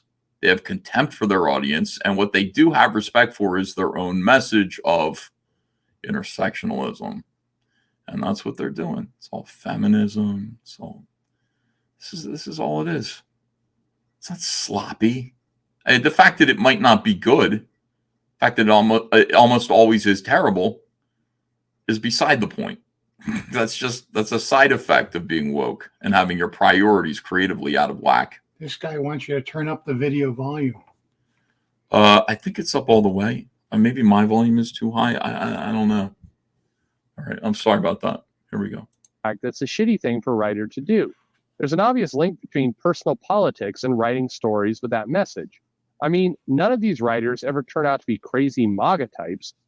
It's always to one direction, and all the good writers seem to be politically moderate. McDonald's hires cheap, but we don't hear about their employers calling people toxic for loving the McRib. That would be really strange. Except, unfortunately, I hate to break it to you, if you go to TikTok or Twitter, you will find plenty of people calling McDonald's employees that, and McDonald's employees calling the customers that. It's out there. I swear to God, go find it. At the end of the day, are there crazy MAGA comics? Yes, there are. There's some shitty comics, and we should stop pretending that they're somehow better just because they're counterculture, the opposite of this woke bullshit we care about. They're still shitty. That's a completely different thing. Completely different situation. Bad comics are bad comics. Okay? Bad comics exist. They always will. I excuse them. Actually, I would rather have comics that really, really tried hard to be good and just failed than comics that were intentionally created in order to reprogram society and push depravity. Thank you, Dad. That's great. Push depravity and degeneracy. All right. I'm sorry, a lot of crowd-funded comics that go hardcore for quote-unquote conservative values suck ass. And I'm going to be too much of a gentleman to call people out by names, but you know who you are. Okay, there's comics that definitely are hammering on the I'm a Christian. Read this comic, and the comic sucks. It sucks. Talking to you, Smiller. It doesn't suck because it's Christian. It sucks because it sucks. It sucks because of the same reason as Megan Fitzmartin doing a bunch of stuff that sucks. It all sucks. I don't care what the politics are. It sucks. Just shut up. Shut up, Perch. Anyway, back to the mail. And to also respond to your point about if you don't like it, don't read it. I agree. These comics aren't mine, but they are theirs either. Yeah, except they are. And by theirs, I mean the writers. They've been entrusted with these characters by a corporation which itself doesn't know these writers exist. David Zaslav and the investors in WB have no fucking clue who Megan Fitzmartin is. Yeah, you're right, except Zaslav has hired the executive VP, who hires the other VP, who hires Jim Lee, who hires, the various kind of random people at DC, who ultimately hire Megan Fitzmartin, and he gives comic it does. So you can say, David Zaslav doesn't know the employees, and you're right, but gee whiz, when you run a corporation, you do have a responsibility to your fucking employees. And if your employees are doing dumb shit, it is your job to fire them or change course. And so when you hire employees... He did. What happened was Zaslav showed up. He took over Warner Discovery, Perch. And you know what he did? He fired all of the woke activists, all of the people who were hired as diversity hires, all the people who had fake jobs, like Minister of Diversity and Inclusion, Vice Minister of Diversity and Inclusion. He fired all those people. And he replaced them all, like his entire executive board, his council, 7 white heterosexual old men that he knew, they're businessmen. And then people under them, a quorum of 12, also heterosexual white men, who knew what they were doing, who had a track record of success and getting businesses back on track. And do you know what happened for some reason? What happened was the entire media tried to skin him alive for it. I firmly believe Zaslav hired those people just because he knew them. He had a good business relationship with them, and he knew that they could get the job done. They were going to do what he wanted them to do. But the media didn't see it that way. They just saw them as the color of their skin and their gender. And therefore, this was a mistake of some kind. Why does that exist? Is that just sloppiness, Perch? Is that sloppiness from the media? People are just being sloppy? That's a thing that goes on. You see it happen. It's unreal that you're trying to gaslight people that it isn't a thing that goes on. And I think that David Zaslav's quite right. I mean, he fired those people because those people create entryism for more SJWs who create more woke, or in your mind, sloppiness. Would you like it if we just changed the word woke to sloppy? Would that make you happy? But we kept the meaning intact? From now on, woke means radical leftism. It means intersectionalism. It means racism. It means obsession with identity politics. That's what sloppy means now. And you know what? In a year, you're going to insist we stop using the word sloppy. Stop using the word sloppy. It's not sloppy. It's just purple. Everything's purple. That's all. Doesn't matter what word we use. It's irrelevant. The fact that you don't like the way the word woke sounds, you think it's overused, it's because it exists and it's overwhelming in society right now. That is why people are using woke so much. It's because it's everywhere and they don't like it. But they started it. It's like COVID. That's correct. Why were people saying COVID so much over the past 3 years? Because they started it and because it's everywhere. It's a primary concern of society right now. Would you like it if we called it something else? We could. I guess if the word bothers you, the consonants, woke, you don't like the way that sounds? Robert Romano here. This is a well-documented corporate plan to impose social agendas on toxic and problematic industries now marked for death. It's supposed to suck.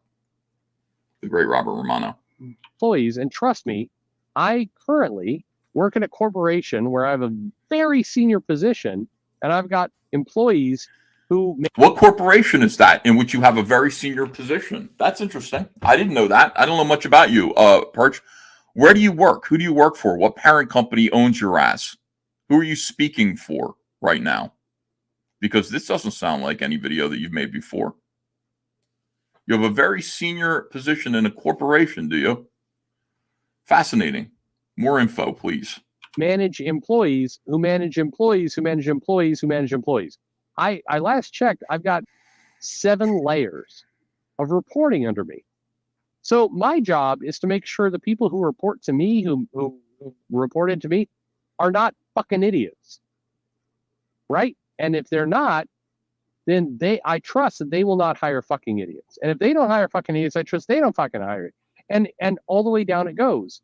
And so even though I may not know the individual that 7 layers down is doing, if they start making my life a living hell or ruining my franchise, it is my job to talk to the person who works for me and goes, hey, there's a person 7 layers down that is fucking everything up for us. Go fix it. They don't see it that way because of something called ESG and a social credit score.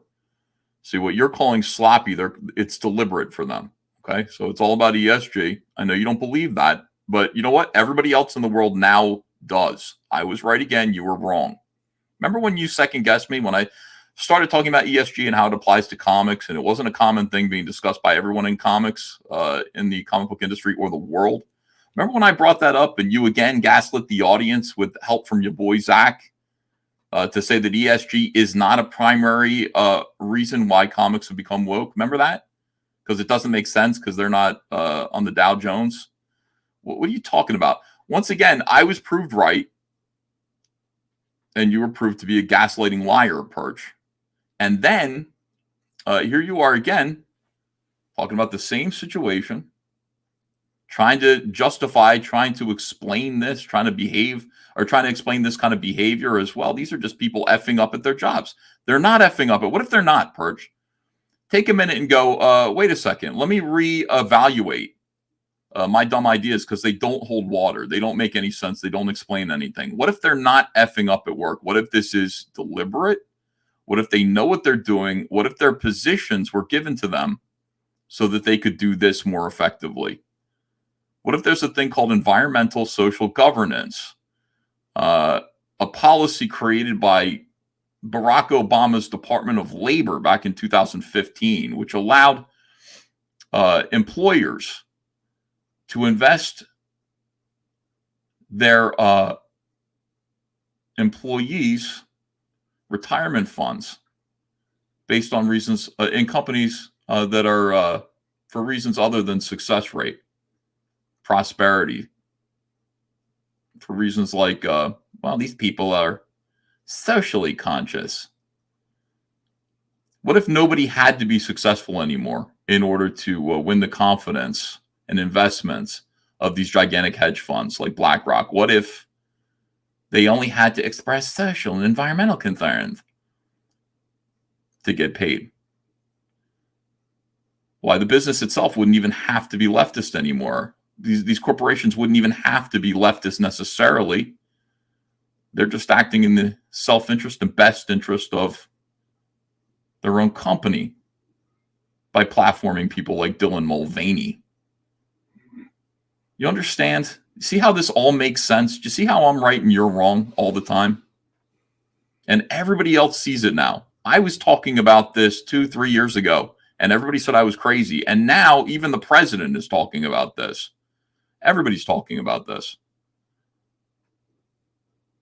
I'm always right, Perch. I own you.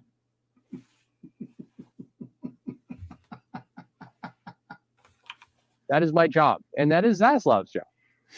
Well, point blank.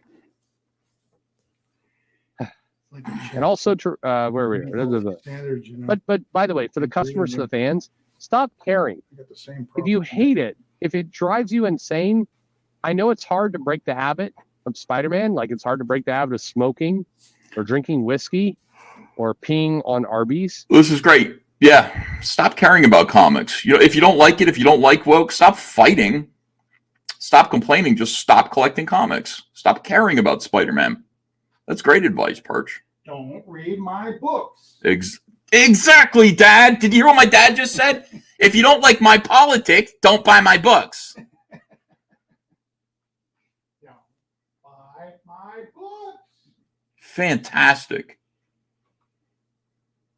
All right, here we go. Whatever your habit happens to be done. Be done. If you hate this shit, be done. Don't keep spending money there and then bitching about it, you fucking insane person. Be done. I'm not angry at the writer, by the way. Isn't your business selling comics, Perch? Why are you telling people to be done with comics? Why don't you instead grow a pair of balls and push back against the woke elements within comics that are destroying them so that you can... Do you even sell comics anymore? What are you talking about? This writer is very good. All right. I want you to imagine your future where your copy of X-Men #1 gets stolen and there's only one other copy in existence. It's up for auction and you bid on it. You lose the bid and the guy... Holidays Beyond Base. I know. I can't believe he pulled that out. That was brilliant. My dad is awesome. Going to the game tonight, Ethan, says Eric O'Sullivan. I mean, I don't think so. I think we decided not to. I could change my mind. I don't know. I really had a good time last night. But we're going to all 3 games this weekend. So, I don't really have to. I don't have to go tonight. I can wait until Friday. Guy who won it burns the comic so he can dunk on the chuds and explains to you these older comics are toxic anyway. That's how I think many people feel about current writers. Okay. It's a good analogy. I get it. But I want to tell you how I feel, and I'm speaking from the heart. If I was in a auction and there's one copy of X-Men #1 is pristine condition, is perfect, I was bidding on it, and I got outbid. And then the person who outbid me, who bought it, burned it and peed on it. And is the Phillies game postponed? Says I am not a zero. Is that true? Can't breathe out there. Oh, I believe you. That's amazing. Okay. I'm glad I didn't buy tickets. Called it toxic fandom or whatever. Here's what I would think. And I am 100% honest with you. I would think, well, fuck, I shouldn't have lost that bid. I wish I could have gotten that comic. But instead, I got to take a break from this. I'm really aggravated with this guy. Man, there are just people in our community who just pump this drivel into the bloodstream of, I guess, anyone who listens. This is ridiculous. Perch, what are you looking for? You looking to get invited to a few cocktail parties with Tom King?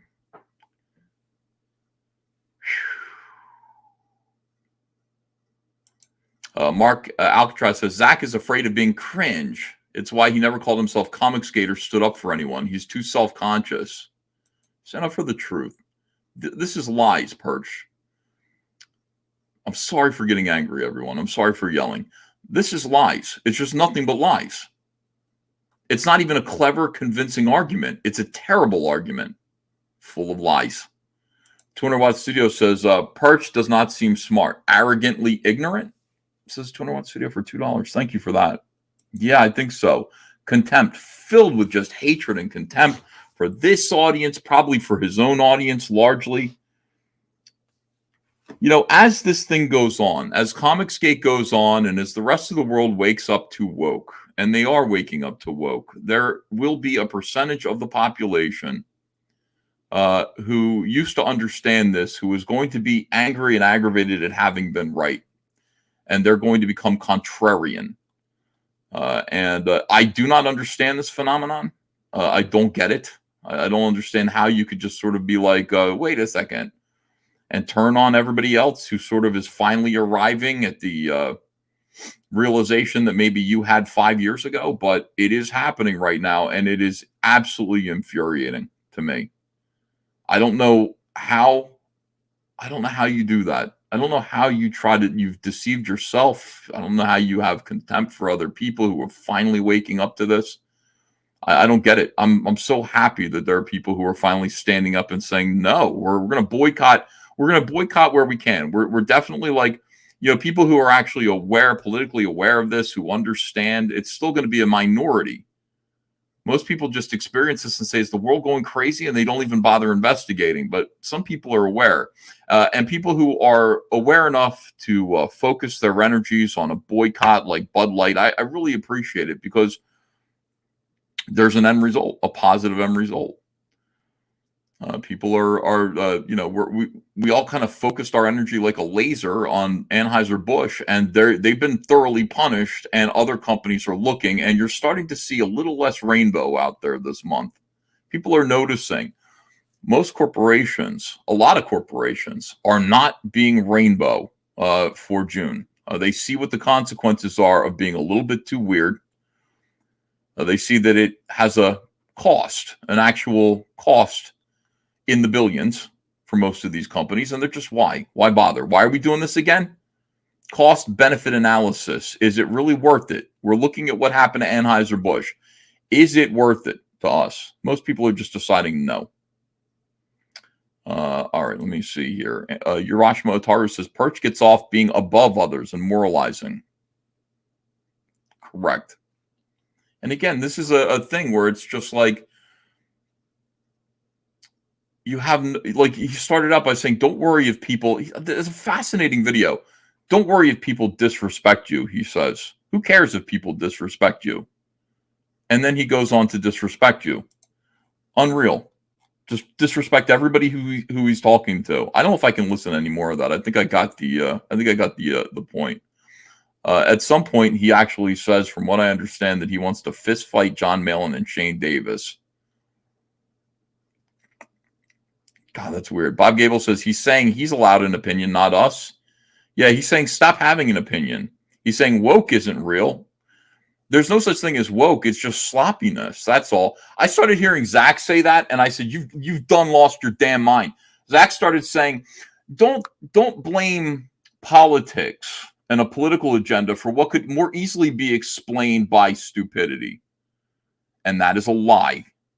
And that is a lie, Zach. When you started to say that is when you started to fall off the rails. They're not stupid at all. They're running circles around you. This isn't sloppy. How could something like this be considered sloppy? They are all over pop culture now with their blue hair. And they're all over pop culture.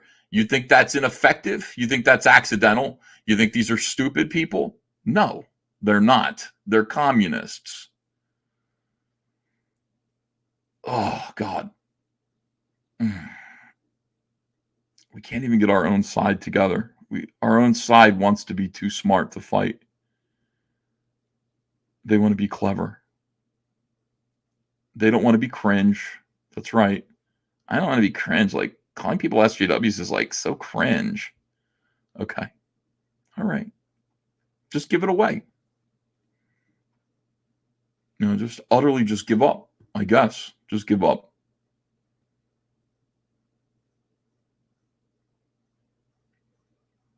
It's unreal. All right. Anyway, Yellow Flash 2 says social engineering. 100% correct. So, I don't know. So far, like, nothing in that video made any sense at all. It was just a pack of lies. Should we go back to it? I'll go back to it. I'm going to keep watching it. I want to hear the part where he threatens people. Wait, but before we do that, let me sell some comics. My God. Cyberfrog Dark Harvest on Indiegogo. Hey, fellas. Many of you are receiving Cyberfrog Wrecked Planet right now. I hope that you are. Or if you've already received it, I wonder if you will consider supporting Cyberfrog Dark Harvest. It is the next chapter. It is the next book between Cyberfrog 2 and 3. It's a little in-betweener chapter, all about what happens to Lily, and it reveals a lot of interesting stuff about the Vespis. And in addition to that, after that part of the story is over, I'm going to give you a 10-page advanced preview of Cyberfrog 3 Red Extermination. You're going to get to see the first 10 pages of Red Extermination in this book. It's going to be really, really nice. On top of that, if you missed anything, before that, get this I Want It All perk right here, because it has the hardcover Unforgettable Tales collection called the Deathfly Saga. First 3 issues of Unforgettable Tales in a hardcover. Also, I would like to make a Chromium edition, and we are going to make it now. We have enough backers. Chromium edition of Cyberfrog Blood Honey, the team-up cover. So if you miss Cyberfrog Blood Honey in Chromium, you can get it here. We're going to make a brand new edition. I'm going to do a little bit of rewriting in it as well. We've cleaned up the language. I'm going to do a couple of rewrites here and there on Blood Honey, just to make it hang together a little bit better. I feel like I've gotten better as a writer, so a couple of things I want to fix. All of these are the new items. In addition to that, if you missed Wreck Planet, you can get it here.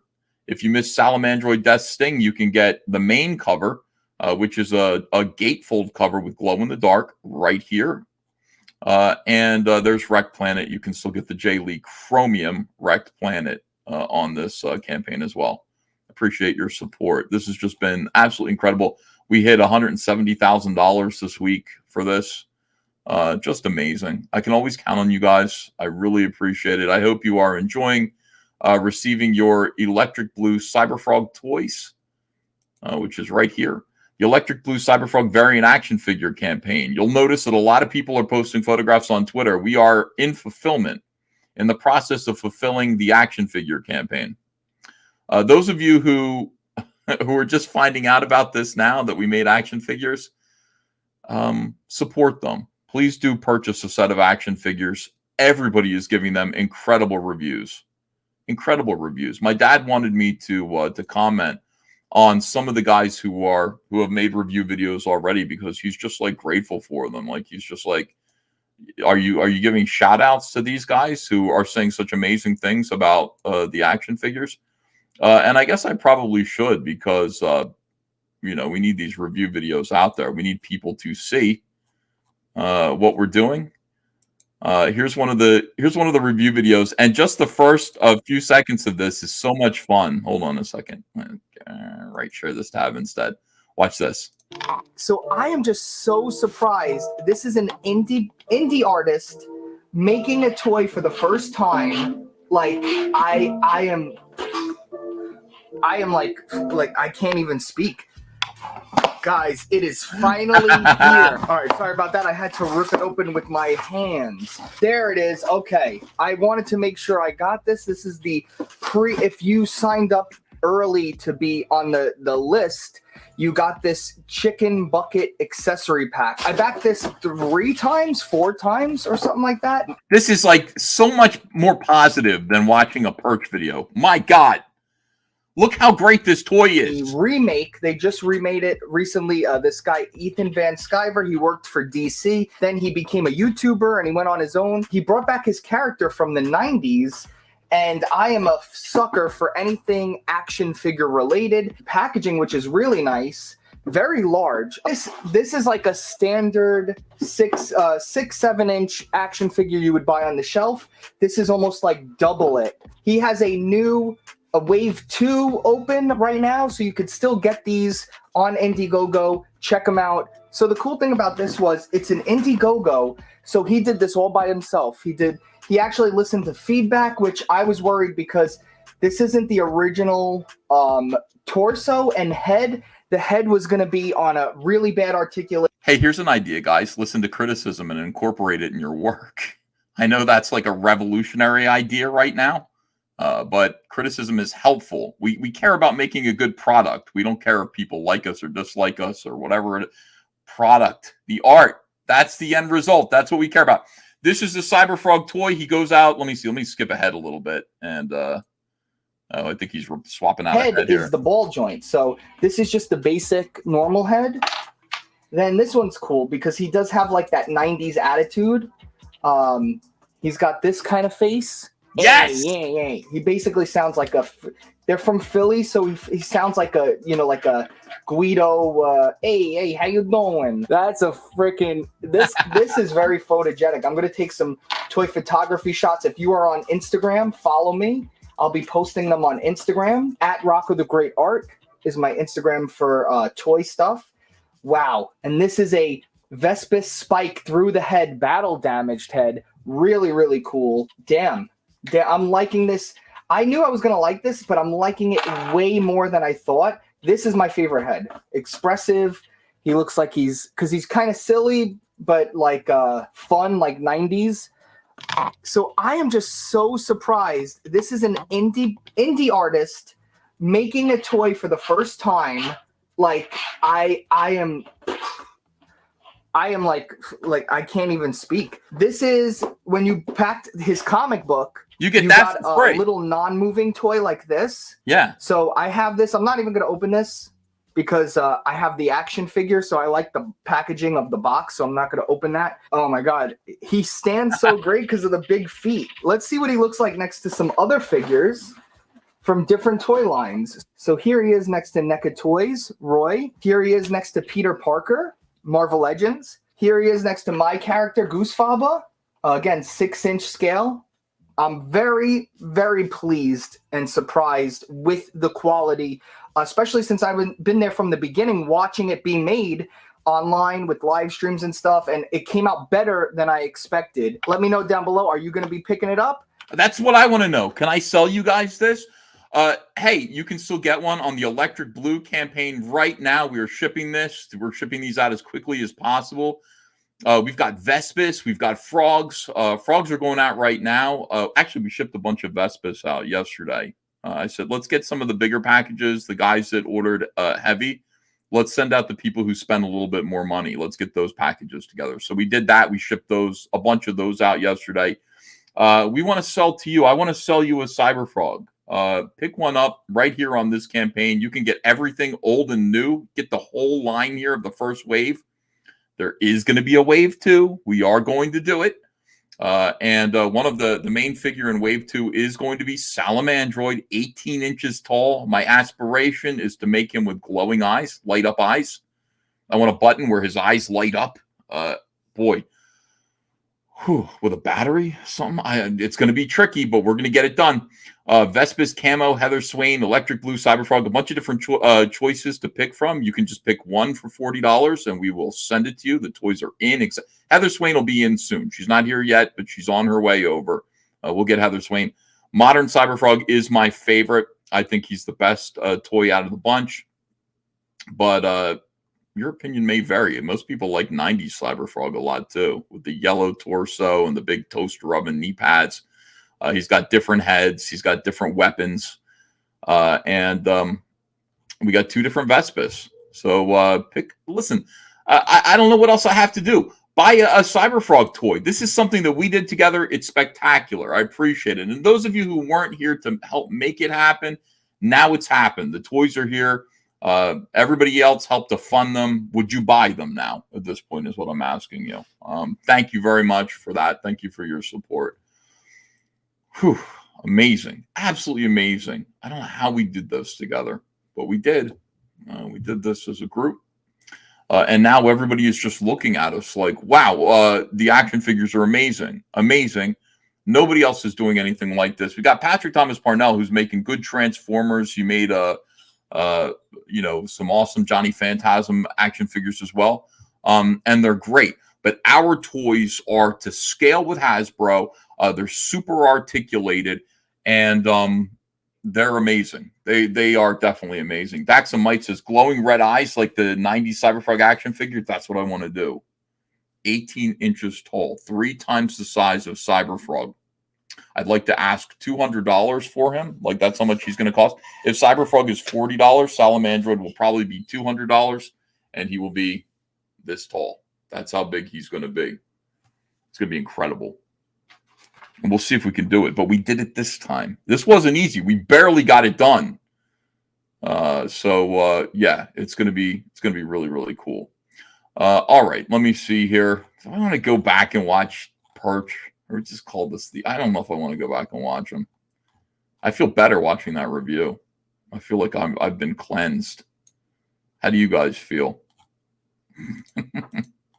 Let me see. Sonny Crockett says about the size of my brocchioli. Yeah, 18 inches. Cyclops, not Cyberfrog. Oh, did I say Cyberfrog instead? I meant Cyclops. I read it and I said Cyberfrog instead. All right. I don't know, guys. All I can say is this. Woke sucks. It is not. Sloppy means something different than woke. Don't let them gaslight you about this. Insist on being respected wherever you go. It's important. That is important. And don't let somebody talk to you like you're stupid. You know the difference between woke and something like sloppy. Sloppy is an adjective hidden within the larger framework of woke. It is maybe sometimes a symptom, a problem that comes along with wokeness, but it isn't the same thing, and one does not replace the other, Perch. And I honestly, I don't know what's going on with you, but you are either a liar or a traitor, one of the two, or maybe just stupid. Was it stupid or insane? I can't remember what Mark Brooks said, but that is absolutely ridiculous. Funny Pictures Comics says, let's finish the video. We'll take a vote here. Finish the video. Let's have 1s in the chat. Not watch the video. Let's have 2s in the chat because I don't know if I can take it. Like, honestly, I really don't like the lies. I really don't like the lies. I just don't like them, man. I don't like it. I don't like sitting there. I don't like having someone just sit there and lie his ass off like that. Looking at it looks like pretty evenly split between 1s and 2s, honestly.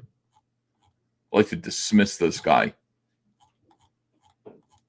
And it just kills me because we have good thinkers, or we had good thinkers that get caught up in this thought process. The fact that Comics Matter with your boy Zach got corrupted by this line of thinking and has basically become irrelevant, ineffective as a spokesperson for this, a thought leader, is frustrating to me. Should I make an actual poll? All right, hold on a second. I will make an actual poll. I'll make an actual poll. By the way, I like the way it's like Comics by Perch is Aggro and Cray, and then I go Aggro and Cray just listening to him. Thanks, Perch. Continue with Perch video. Video, yes or no? Here we go. Ask my community. Vote on this. Elasmat the Shadowband, thanks for $10. Just backed the Vespis. Hold on a second here. Figure to join my upcoming Cyberfrog figure I purchased. Can't wait for both. Someday I hope to have Road Warrior Drake figures too. Thank you, Lazmat. And I mean, honestly, I hope we're leading the way here and just letting you know that it's possible. Okay. Like you can do this. Everybody can make this happen. It's expensive, but it is possible. EVS, speed it up and get to the fight, please. Should I do it faster? All right. Marvel used to have an agenda against hatred, says One Punch pronoun. Maybe they're just sloppy, though, guys. And thank you again, Lazmat. An agenda against all hate isn't political, says One Punch pronoun. Right. Well, that used to be the thing. They'd be like, we're against racism. No, they're not. See, being against racism, most people are. Okay, most people just, used to be. It used to be that what people would say is, I try to address people and treat people according to their behavior, how they treat other people. I don't let skin color or any of these surface level facts about a person influence the way that I treat them. That is the aspiration of society, that race relations are improving because we're struggling to just avoid tribalism and camps that are based on our immutable characteristics and actually start to try to treat people according to their hearts and their minds and their accomplishments. And that's the way we want to treat people as a society. That all that's out the window now. That used to be what people used to say. That's all gone now. Now, immutable characteristics are used as excuses, and they're used as qualifications, and any number of things that promote the idea of racism. And that's the society that we live in now. Is that sloppy or is that deliberate? Is that intentional? Seems to be intentional to me, because sloppy means accidental. How could that be accidental? How did we take a 180-degree turn over the last 10 years without it having been intentional? Hello, Mr. Skyver, says Ufe. First-time donor. Thank you for a yellow super chat. Just started with comics recently thanks to Razor Fist, and I got Blood Honey recently and enjoyed it. Waiting for the rest. I hope your success will continue. Ufe, if you will help me, if you will support All Caps Comics, our success is inevitable. And thank you so much for your support. One Punch pronouns back today. Marvel teaches to hate versions of people. That's Stan Lee would have to be dead in order for this to happen. That's the only way. Whatever happened to not being held back by stereotypes? All right, hold on. Let's see how that poll did. Where is the poll? Refresh this. That's me. That's my own voice. Continue with Perch video. 69% of the audience, 69, says continue. They say yes. And that is how many, based on how many votes? 351, which is about a third of the chat. So only about a third of you bothered to vote in the poll, but it seems like it's a runaway success here. Seems like your words, your voices have been heard. So we will continue. Before we do, I want to let people know in the chat who have just arrived. We do have a flash sale going right now. Flash. It's Flash, but it's Cyberfrog. 10 people. This has two extra sold, but there are only 10 available. 10 people will be able to purchase this beautiful Cyberfrog blacklight poster. I've got one of them behind me, but it's the Kelsey one.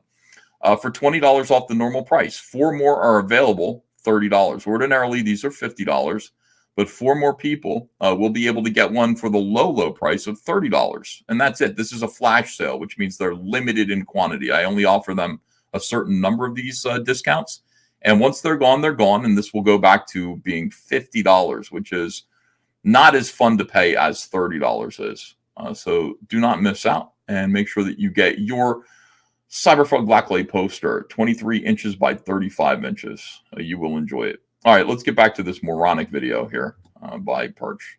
It was gaslighting everybody in the entire world. Some jackass win it from me, and that jackass burned it down. And fuck that guy. But I'm not angry at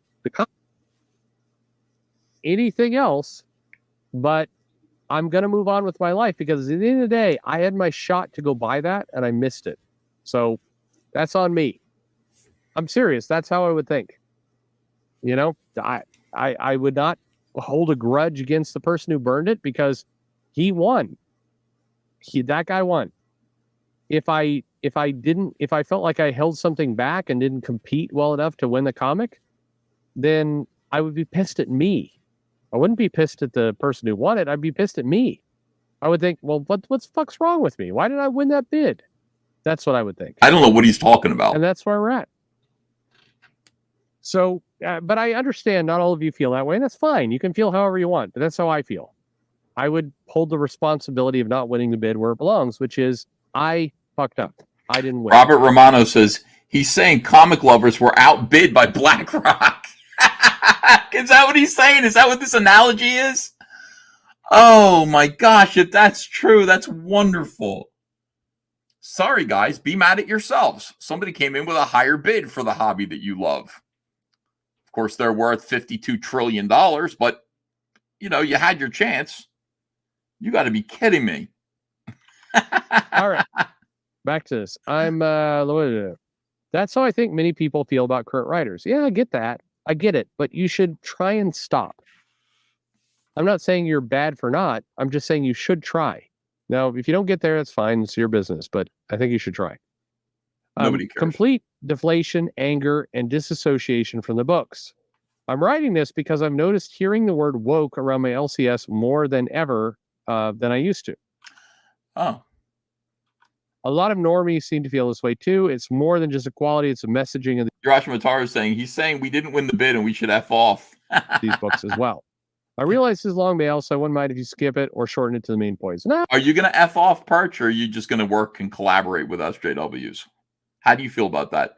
How do you feel about working with the woke? You're just going to call them sloppy now? You're going to work with the SJWs and say you got to tighten up your shit? You're just sloppy SJWs?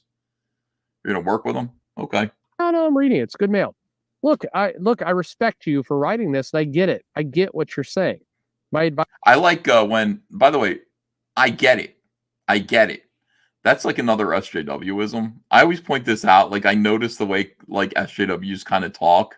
I see Mark Brooks saying this all the time. Like, you're saying you don't like the comics the way that they are right now, and I get it. I get it. But that I get it thing really gets under my skin because it's like, it's always, you say I get it right after you're done misrepresenting and trivializing and minimalizing the argument that's being presented to you. I get it. I understand. But no, you don't understand. You don't get it. Advice back to you is stop giving a shit. And I understand that sounds harsh, and I understand that sounds painful, and you're like, oh, hey. And a lot of people said some shit. And, you know, people like Shane Davis and John Malin will be like, oh, this pussy Perch. Yeah, fuck off. I can beat you guys in a fight any fucking day of the week. But anyway. You think so? Perch, listen. You're telling people now who are comic book fans to stop caring about comic books because, you know, they're being ruined by sloppy people, by the sloppy. Like, I mean, even from your point of view, if you believed that this was a matter of sloppiness, you would seriously tell people to just stop caring and complaining? I mean, that's even weirder. Like, if, like, I'm sitting there going, well, like, yeah, they've been taken over by political activists, the woke, okay? And they've been, they're now being used to promote propaganda on behalf of their parent companies. And if you told me to stop caring, I mean, that would make more sense to me, to stop caring about that and move on, because basically comics had been captured by radical left-wing activists, by the communists, and they are, like, their fate is in the hands of communists. That would make some sense to me, but that's not what you're saying. You're saying they were captured by people who are sloppy, right? And so what? See, if it's just a matter of comics being controlled and manipulated and being created by people who are incompetent, sloppy, grossly negligent, then there's every reason for people to care and fight back. Because nobody wants to be sloppy. 50% of the country, slightly less, wants to be liberal, leftist, whatever, can be talked into being communists, I think. I think most liberals can be they're just a slight breeze from being pushed into communism. But nobody wants to be sloppy. So why would you be telling us to stop caring about carelessness, about a medium that's being destroyed by carelessness? Just see why it's clear that you're a liar, Perch, and that you're gaslighting people and then threatening to beat them up. Wow, $20 from SF Danny Vega. Howdy, Mr. Frogman. If I may remind the good people in the chat, this attitude of just stop caring is how we end up in this mess. We have stopped caring about schools, and now we have Drag Story Hour, F Perch, CG Forever. Hell yeah. Thank you, Danny Vega, for that. It's a great reminder. Hey, everyone, just lay down your arms. Who cares? Hey, everyone, this country wasn't taken over by radical left-wingers. America has been taken over and destroyed by sloppy people. They're just sloppy. So stop caring about America. Stop caring about your freedom. Stop caring about liberty. Stop caring about your country. Okay? You were outbid for it. You were outbid. This is absolutely unreal. Zach, are you ready to just apologize and come back now? You listen to this idiot. Ufe, wow, thanks for another yellow super chat. That's about $10 usually, so thank you. I don't know what currency this is. He says, hello again. I wanted to answer your will you help me succeed question. I bought every comic you had on Indiegogo. I hope that helps. Oh my gosh, thank you, Ufe. Thank you so much, my friend. Thank you.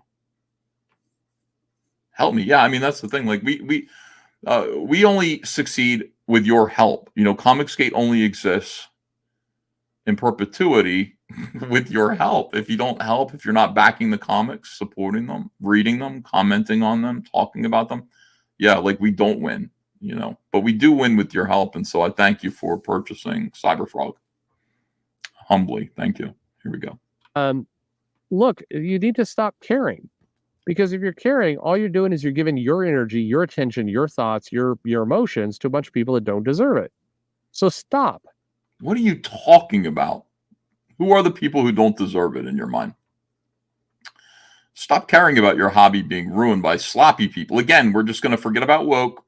Perch would like us to think of communists as sloppy people. Okay, we will. Stop caring about sloppy people. You're giving your energy to people who are terrible at their jobs. So stop caring that they're ruining the thing that you love out of carelessness. Okay. Good argument. You know, try and do that. Just stop. Because they do not have skin in the game. This is the thing you need to realize. When people are out there and they're fucking with the things you care about, they don't care. They do not have skin in the game to make these things successful. So if you get in there and you... How drunk are you, Perch? When you made this video, how drunk were you? None of this, your argument is not cogent. It is not hanging together at all. See how I'm effortlessly dismantling it? And I'm angry. If I'm getting angry, and I am, I'm more aggro than you are, I think. I'm actually righteously angry, though. You're angry because you're an asshole. I'm angry because you're lying. That's why I'm angry. And I care about comics. Thor Odinson says, stop caring about your children getting groomed. Yeah, just stop caring. It's just sloppiness. That there are men dressed in clown makeup putting their hands down the underpants of your 5-year-old at elementary school? Who cares? It's just sloppy. It's just, whoops. You think they care? They don't care. So why should you care?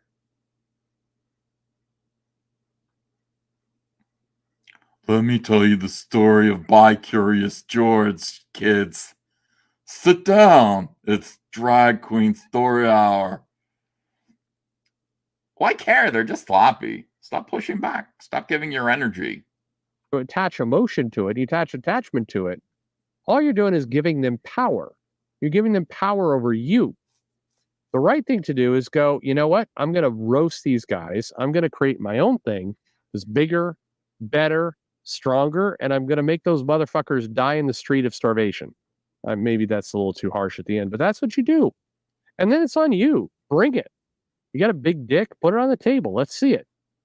I don't actually want to see it, but I mean, let's bring it out. You seem to want to see Tom King's penis. You mentioned Tom King's penis earlier, and mine, and also John's and Shane's, fantasizing about us, pleasuring ourselves to comics. You think about that stuff a lot there, Perch? Bring it on. If you think you can beat them, beat them. But don't sit there like a little bitch and say, they're a bunch of woke bastards. Look at they're fucking with our properties. Go beat them if you can.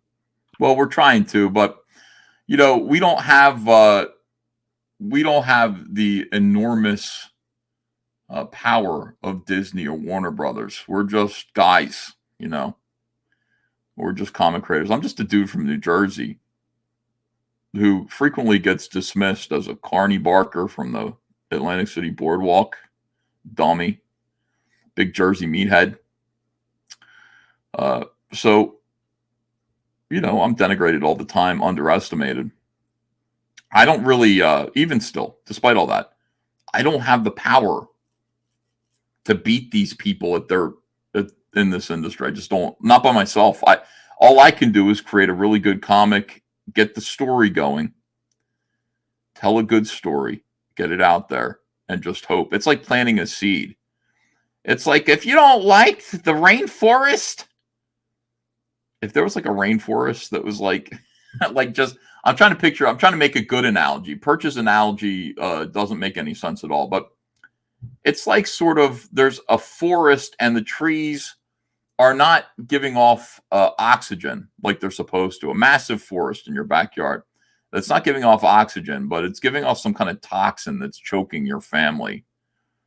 And somebody who planted the forest is sitting there, and somebody who, some industry that prospers from the forest and its agencies are telling you, if you don't like it, make your own. And that's a hard thing to do. Just one person. And what you can do is you can sort of make a little garden and plant a seed. And that's all we're doing here. We made a little garden and we're planting a seed. And the seed is an idea and it's a thought and it's a bunch of stories. And we'll see if one day they grow into something. But for now, we still have to take a chainsaw to that fucking rainforest. The toxic forest.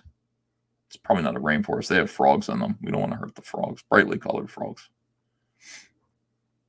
I guess that's a slightly better analogy. I don't know if it makes sense.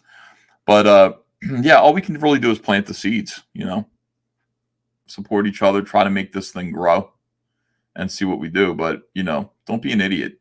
There's no taking down Marvel or DC right now. They're going to take themselves down. Most likely they're going to take themselves down. If anybody's going to take them down, it's going to be at their own hands. It's not going to be because of us. And that's just reality. In the meantime, we do have to build something better. If you can't, then you're the pussy. Quite frankly, you have all the power. You have the money, or you have the creative talent, or both. If you have the creative talent, go beat them. I see a lot of people like, fuck Marvel. These comics are so much better. Great. Bring it. Bring it. I can tell you, every retailer in the world, if you built a strong company that has really great comics that sell amazing books and great numbers and great talent and all the rest, they're really... So we just have to do everything? We have to... I can tell you, says Perch, if you would just build a great company with a whole lot of comics that are selling really, really great and have top talent and everybody loves you, and then everybody would support you. Everybody in retail establishment of comics, they would all... Oh, that's all we have to do, Perch? Why didn't I think of that? Let me do that right now. Let me get on that right now. Bring it, says Perch, but stop caring. Stop caring. Truly entertaining? Do you think retailers would be like, I wish I could support this amazing product, but I'm loyal to Marvel or DC? Well, fuck that. The retailers would turn on those guys in a second. No, they would not. Marvel and DC are like 90% of the product that they buy in the American comic book. Well, they used to be. I don't know if it is now. Not with manga. So you're telling me that if I put Cyberfrog out there and everybody continues to enjoy it, it keeps doing really well, and I allow retailers to carry it by sacrificing about 40% at least 40% of the cover price of my comic, my profits. What I'm going to get is that retailers are going to turn on Marvel and DC and just depend on Cyberfront. Oh, okay. Fuck that, says Perch. Is the Phillies game really postponed? Is that a true thing that happened? Bring it. Bring the better, or don't go to the retailers at all. Do the crowdfunding thing, do the online thing, whatever you want to do. But you can sit there and you can bitch about how they're, disrespecting the franchise, or you can go out and you can make them little bitches. No, you can't. What you can do, you can't make them little bitches. You can make them little bitches. You can't do that. But what you can do is, in addition to complaining about what they're doing, which I don't think should ever stop. I get tired of it. I don't like to make negative videos where I'm constantly complaining about like the product of my my former employer or Marvel. I don't like to do it. It doesn't feel good. I will do it sometimes because it's absurd and you have to just kind of, sometimes I have things that I need to say. I don't like to do it. But what I can do is just make my own product. There you go. Do that. That's what I am doing. And that's what we're talking about all the time. The message of Comicsgate is to not only complain, but to also create. So I'm glad Perch agrees with us. But at the same time, something, sloppiness, stop caring about being disrespected, all of these things. I just feel like Perch is, the more I listen to this, and the fact is, like, his argument has completely gone off the rails now, and he's sort of just promoting Comicsgate ideas now. I just feel like Perch is like drunk and mad, and there's something going on at home, and he's just sort of teeing off and just spouting a lot of nonsense that isn't really holding together as a cogent idea or series of ideas. But I could be wrong. I don't want to disrespect Perch, because after all, if I did, he wouldn't care. He doesn't care what I think or care about being disrespected. Since he doesn't care, fuck you, Perch. You're a stupid jackass. And while you're busy not caring, like, your channel sucks, dude. You're full of a lot of weird ideas that mostly sound like you menstruating and lactating. They don't really come across as clear, concise. They don't make sense. They're not based in reality. They don't provide a good, effective pathway forward for anyone, either side. And you mostly just sound whiny. And I think Shane, John Malin could probably beat you up. I don't know what you look like, but probably. Have no idea. Not me, though. I'm a man of peace. All right, I could too. Stop being this miserable. There is a problem. It's a real problem.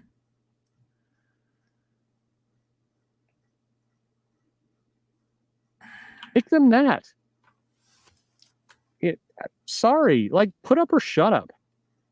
That's my challenge to you. Do you have a good idea? Do it. Is your idea that you don't actually have an idea and you can't actually put out a comic, and instead you're just going to go to YouTube and like, Kathleen Kennedy is a little woke bitch and I don't like her because she fucks Star Wars. Cool. Go do it. Now, I understand. There's also the factor of, like, if you go make your own comic book, are the people in charge, is the system going to fuck with you by, like, shutting down the printers or talking to Diamond and like the stuff that happened with Zach. The thing I agree with aggressively is when Zach did Jawbreakers, and he did his own comic. So he tried to do it with Antarctic Press, right? SF Denny Vega, thanks for another $10. In regards to Perch being able to beat CG in a fist fight, remember the words of Moist Critical, said to Sneeko, just because you can beat me up doesn't change the fact that you're still a cuckold.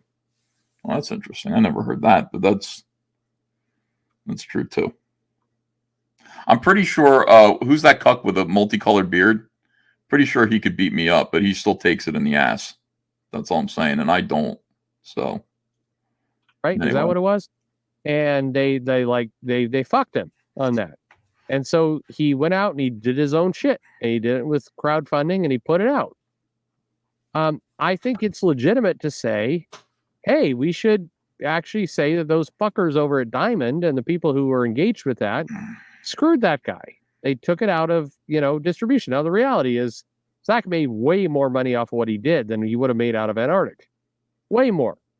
I mean, do you want me to run the numbers for you? Absolutely, he made more than he did going through those guys. And it's a shame. And fuck, those guys are a bunch of pussies for caving. They shouldn't have done it. A lot of not pussies. The distributor, not the publisher. They should have held strong. And if people want to read the comic, fine. Look, I mean, even if the guy is, and he is not, but even if the guy is the second coming of Hitler, that's for you and me and customers to decide. Don't spend the money. Don't buy it. It's for retailers to decide. I'm not going to carry that thing. Don't. Just don't. It's not for a bunch of crazy manipulation behind the scenes. This is like this video has become a fucking truth bomb is what it's become. But no, it's just become just a random hodgepodge of drunken rambling with no cohesive and cogent central theme. Because what you're saying now is Comicsgate. Okay. What you were saying before was stupid. Who are the people who would cause problems? The ones that you're describing there. Are they just sloppy people? Who are the people who denied ya boy Zach? Who are the people who would go to conventions, distributors, retailers, and cause trouble for people like ya boy Zach, for example, and also people like Shane Davis and me and John Malin and others? Those are just sloppy people, Perch. It's just sloppiness. Okay. But look, I agree. That's a bunch of bullshit that happened to him. It is. At the end of the day, he should have been able to put out his comic. But he couldn't because of sloppy people. Sloppiness. But you know what? He shouldn't care that he was disrespected. Who cares? Who cares that Zach was disrespected and that everybody who wanted to purchase his comic back and support his comic was also disrespected? You're not. Who cares about that? Stop looking to be respected. Creeper Weirdo, thanks for $5. He doesn't realize that we can't go back to 2008. We live in a post-awakening world, and that's just how it is. He thinks we can go back politically. Yeah, he's embarrassed by the culture war. And you know what? So is Zach. But just because Zach is embarrassed by the culture war and Perch is, don't tell me that I need to be too. I'm not. I'm not going to stop. I'm not going to lay down my arms and stop fighting this thing just because you guys don't think it's cool anymore. Go fuck yourselves, you fucking cowards. You cowards, you despicable, lily-livered, yellow-bellied cowards. Lily-livered. I've never used that word before, but I like it. Cowards. And then people decide, do I buy it? Do I not buy it? The end. That was the right answer. Sorry, it doesn't work like that. That's part of why we're fighting, because it doesn't work like that, because sloppy people who want to make every Caucasian ginger-haired character black and homosexualize every young male character that they didn't create, they wouldn't let that happen because they're just too busy being sloppy. And they disrespect us, but who cares? We don't care about being disrespected. They sloppily gatekept your boy Zach and made it so that the consumer couldn't make another decision. They very sloppily arranged things so that comics that presented other points of view, or no point of view at all, but the creators had a point of view, could not be chosen. Right? Silly. How could they have been so careless and sloppy? I don't know. It's weird. It's not woke, though. Stop using the word woke. You, the customer, the person who's got their money, if you're not putting out a comic book, this is not your concern. Go put the money where it belongs. Again, you have the power. Hey, a lot of crowdfunded books are failing miserably right now. Miserably. Agreed. So I know we all like to bitch about but Charlie Jane Andrews is doing something with Marvel Pride and there's a short story. It sucks. And I'm sure it does. Guess what? Marvel Pride, by volume of copies sold, is outselling nearly everything available on crowdfunding today. Everything. Oh, I'm sorry. Does that hurt? No, because it's bullshit. Because Marvel Pride is a $3 comic book, or maybe a $6 comic book. And that does not compare. That is not on the same scale of reference as a $25 or $35 graphic novel. You see, if Marvel Pride were selling for $25, it would not be selling what we're selling. Everything is to scale. $3 comic books, which sell to retailers and not to fans, usually outsell our $25 crowd-funded graphic novels in the pre-order phase. The question is, which is more profitable? Which do more people care about? Which are more people excited about? You know, when you put Cyberfrog Wreck Planet, which sold 26,000 copies at $25 a piece next to any Batman graphic novel, I win. I win. And the same goes for Pride, which is gay. It's true. It is. It is. It's outselling all your shit. It isn't. And I'll tell you something. If I put out a $3 Cyberfrog comic book, that Pride comic would be crushed under my heels, under Cyberfrog's heels. Zorak says Marvel doesn't sell books to fans like CG. They sell them to retailers who then are stuck with them. Correct. Okay. So what do you want to do about that? If enough of you think this is valuable and this is important, get the fuck out there. They're doing that. You're telling them to stop. You idiot. What do you think is going on? What do you think you're railing about? You're sitting there tired of people being Comicsgate. You're telling them to stop caring. They're saying no to you, and you're trying to sit there and convince them that they shouldn't do this. Comicsgate does exist. It is a thing, Perch. Everything that you're like, get up off your ass, pussy. Thank you for the sales pitch. I agree. Everybody buy Cyberfrog. Get up off your ass. Buy Cyberfrog. Thanks, Perch. This exists already. You're telling people at the beginning of this video to stop. You just change your tune like that. What is your point, Perch? Do you have gravel in your vagina? What is your point? You just grouchy? Promote it, market it, get your book out there. But, you know, don't play a war of attrition. Don't get out there and say, I'm going to try and attack the Marvel Pride issue. Why? Why not? What if it sucks? Go ahead. What's wrong with criticism? People criticize things. That's what happens. You don't like it, you make fun of it, you criticize it. Deal with it. We're dealing with it, some of us. We're dealing with criticism pretty easily. Are you going to tell us that we're not allowed to sit there and look at Marvel Comics Pride issue, take it apart, explain why it's not very good? We're not allowed to do that? We're going to do that. We're going to continue to do that. Get your own thing sold. We are. You pussy. Get your own thing sold. Who? That's what you should do. I have no idea what the response to this video is going to be like, but look. It's going to be confusion and anger at you because you're a dummy. And you're not making a point. Nobody knows what you're talking about. Gray Fox says, love the coverage. Thank you, my friend. Man up. Man up. Okay. Man up. I can beat you all up. What is going on, dude? Anyway, Cyberfrog, Electric Blue, variant action figures. Obviously getting amazing reviews as people are receiving them. Thanks. We just sold another couple of them. Appreciate you. I ask you to man up and support Cyberfrog action figures. Ya pussies. No, don't do that. No, I would never say that to you. I would say, we made these toys, and I hope that you'll support them, and I hope that you'll play with them, give them to your kids if they're old enough, display them, enjoy them, and also read Cyberfrog, please. It's made for you. You can get Cyberfrog here on the Dark Harvest campaign. You can pre-order these upcoming products that I would like to make with your help. Thank you. Many of you are pre-ordering them. We have to make this stuff, though. Most of it. Some of it's already here. But we do have to make this stuff. So you are supporting it. You're being a patron of the art. You're being a producer by supporting a crowdfunded campaign. If you don't want to wait, I understand.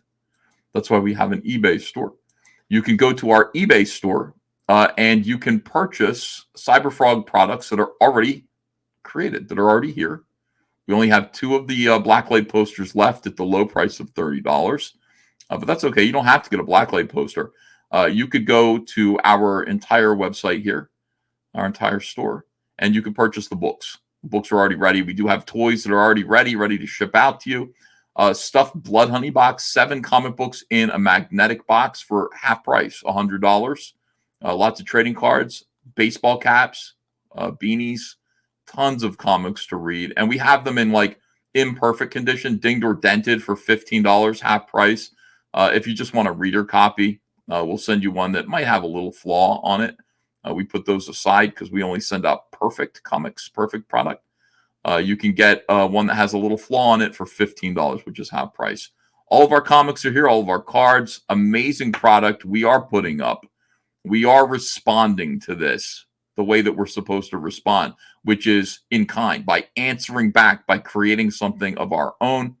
That will stand the test of time. Look, I even made Cyberfrog tongue grabbers. These tongues right here are sticky and they stretch. And you can grab a paper off a table with these. I made these. It's incredible that I did that. Where's my ticker tape parade? Where's my pride comic? Ethan takes pride in his work. Does he get a comic book where he's celebrating? No, I don't. Salamandroid Mega Mugs. We've got these as well. We made mugs. We made beautiful plastic sculpted mugs of Salamandroid's head that you can have your coffee out of, or you can just use it as a pen holder. Beautiful packaging. You can get one here. We'll ship it out to you today or tomorrow because it's 6 p.m. But everything goes out within 24 hours anyway. But thank you, everyone, for your amazing support. Thank you for this. We appreciate you. We do this with your help and because of you and because we love this. We love making comics. We love making product. All right, let me see. Let's get back to Perch's incredible video here. Incredible truth bomb. This is a truth bomb. Did you know that? And that's not a gender specific thing. Woman up, they, them up, whatever the fuck you want to do. If you have a good comic to tell, if you have a good story, tell it. Tell it. Stop fucking around and tell it. Otherwise, fuck off. I don't really care. How many more times is he going to scream the F word at people over nothing? Like, what exactly is he talking about? You have a great story. Tell it or fuck off. Tell it or fuck off.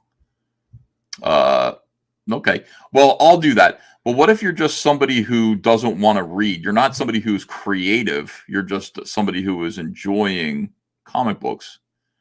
Do you have to make a comic book? I mean, you don't have to.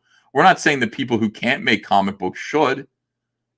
I don't think we're saying that. We're just saying there should be an alternative, and right now there isn't, so we need to make one. OG fan when Star Wars was just Star Wars says, saw a rave review of Cyberfrog action fig. Congrats. Oh, yeah, I know. They're coming out, man. People are freaking out over the action figures. And one thing people are saying, and thank you for that, $2. One thing that people are saying is that Ethan did not skimp. I did not. I spent your money making quality toys. I mean, I went through it a million times. We spent the money we were given. I actually, for this one campaign, I was like, no refunds on this because every penny of this is going to be spent making the toys. Yeah, I was like, please help me make these toys. I cannot get, luckily, almost nobody asked for a refund anyway, but we spent all of that money making these toys and your end product is worth it. I promise you. Thanks for making it happen. All right, here we go. And again, I want to stress the guy who wrote the mail, not combative, perfectly respectful mail, good topic. I agree. I totally understand the emotion of growing up with Spider-Man and one day some jackass gets on Spider-Man, fucks it all up. Who's responsible for that? Well, the writer who wrote a shitty story, but more the publisher who didn't give a shit enough about you, the customer, didn't care to make a good story. That person didn't care. Yeah, right. They didn't care. You think these people don't care? They think they're either saving the world or they're trying as best as they can. Of course, they care. They don't care. They care. Okay. The guy who just killed Ms. Marvel cares. He did a good job too. Zeb Wells, great job killing Ms. Marvel. They all care. They're all doing the best that they can. the ones that are actually, making shitty, sloppy Spider-Man stories, they are doing the best that they can. And then on the other side of that is woke people who are also doing the best that they can at creating propaganda. It's just stuff that you don't want. To be clear, you can be as angry as you want around Vita or Tom King or Bendis or Tom Taylor, whatever the fuck you want to do. You can be as angry as you want against those guys. Those guys were given a check by a publisher to write a story. Publisher signed off and said, yep, this looks good to me. So your beef is with the publisher. Yeah, you can bitch about the writer for writing a shitty story. And yeah, you can bitch with the writer for going on Twitter and acting like a complete jackass about it, for sure. By all means, go drive yourself crazy. Go for it. But I don't want to. What? What is your point? Perch, what is your fucking point? What are you driving at here? I'm confused. You're just mad at everything? So I want to make a list of the things that Perch is mad about in this video. He's not really making any point of view except for just I don't know. He's just kind of disgusted with everything, and he would like you to care about nothing. Perch is making a case for nihilism here. Perch is nihilism in comics. A slight comic truth bomb. Nihilism by Perch. Just everything. If you hold any views or you value anything, it makes Perch angry, and he calls you a pussy. And he says, just fuck off, fuck off. It's astonishing. But at the end of the day... At the end of the day, what? What happens at the end of the day when you care about something, Perch? Publisher paid for that. That's on them. And if you bought that... Oh, so you're targeting... So we should target the publisher now. Perch, the publisher... Yeah, that's right. See how this all kind of hangs together. It all kind of makes sense. Let me offer you this alternate theory. See how this shines your shoes. Check this out. What if the publisher is woke? What if the editors are largely woke and belong to a groupthink belief system based on intersectionalism and what they call anti-racism or whatever it is? What if the people that they hire are also woke leftists and also share that point of view and want to espouse it through comic books? What if top down the system is woke and is also benefiting from ESG through being woke, which sustains the practice of hiring woke people who have woke ideas? What if that happens? What if that's the case? Rather than just be mad at the publisher for not caring. What if the publisher actually does kind of care, but they mostly care about being woke and collecting, social credit from being woke and publishing woke comics, and they're getting head pats from their parent companies for promoting the parent company's woke politics? Then what? Then what do we do? Is that more or less likely than people just fucking up and being stupid? And so what? What makes more sense? My idea or yours? That there is a plan behind this, that people are intentionally doing this because it fits with their own politics, their political agenda, and because they're being incentivized by ESG to do it? Or they're just a whole lot of incompetent people who don't care? Then explain Bud Light, explain Target, explain all these myriad examples of companies who are deliberately going out of their way to promote these values at the expense of their customer base. Just explain that. Is it just everybody's just sloppy? Everyone's retarded all of a sudden? Or is there a plan behind all this? I don't know. Drink a little bit more. Maybe it'll hit you. Comic, that's on you. You took money out of your wallet and you bought it. Don't. And by the way, and I speak for this from the retailer perspective, I'm going to tell you something that completely goes against the YouTube narrative. I'm in many retailer groups. And about every 3-4 months, I ask, hey, is anybody coming into your shop and complaining about woke comics? I ask. And the answer, and I would say of about 80 to 100 retailers, is, yeah, nobody does that. Nobody. Now, I understand, you don't necessarily want to go have a confrontation. You just, if you don't like the comic direction, you just stop buying. And I respect that. By the way, no fault against you. But if you're angry and you really want to fuck these people, go to the retailer and say, this comic is a bunch of bullshit. It's not the staying true to the characters. It's throwing a bunch of dumb assholery crap. Fuck that stuff. That's what you need to do. Do that. Okay? And if you do that, you'll be shocked at the retailers. The retailers will start cutting their orders immediately because no retailer is a millionaire. Well, other than me. But most retailers are not. All right. Well, the Perch retailers actually went to Marvel and said that. And we famously know what Marvel's response to the retailers was. Shut the fuck up, bigot. Remember? Remember that? That was all over the news and comics. When they actually approached the retailer summit, the retailers during the Marvel Retail Summit actually complained and got told to shut up. So it's a good idea. I mean, it should make sense, but it doesn't really work that way. And it's sad. The retailers are like, well, shit, I'm hearing complaints. I should down my order. And they will. They will immediately because they don't want to be stuck with that crap. So if you really want to have an impact, stop fucking around on YouTube or wherever the hell you are, Twitter. On social media, on mass communication devices. Stop doing that and just walk into your local store. That'll work better. Hey, stop fucking around on a social media platform that could potentially reach hundreds of thousands of people and instead just go in and yell at a fat guy in a brick and mortar store. Raging Golden Eagle says, maybe the reason their customers aren't complaining about woke comics is because they already left comics and moved to manga already. Just a thought. Just a thought, Raging Golden Eagle. And thank you for $5. Welcome. Yeah. Well, nobody's complaining, but fewer people. Almost nobody's coming into my store anymore, but nobody's complaining about woke comics.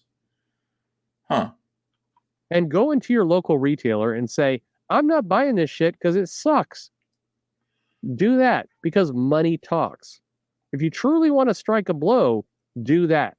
Is this 2012? I mean, are we in 2012 right now? Like, what is he talking about? The best way to strike a blow is to pay $5 to some fuckhead super chat. I'm telling you, somebody super chat Perch $5, please. The guy's counting other people's super chats, and thank you, Raging Golden Eagle, for a $5 super chat. This fuckhead appreciates it. You're throwing your money into the gutter. I don't think so. He got his comment, his rational, funny comment read aloud on a live stream being watched by 994 people, which will go on to be watched by about 12,000 people. Usually my live streams get reviewed. Creeper Weirdo says for $2, it's like he lives in 2012 when this started. Bruh, I know, dude. He's just drunk. If Perch isn't drunk here, then there's something up. He's got to be drunk.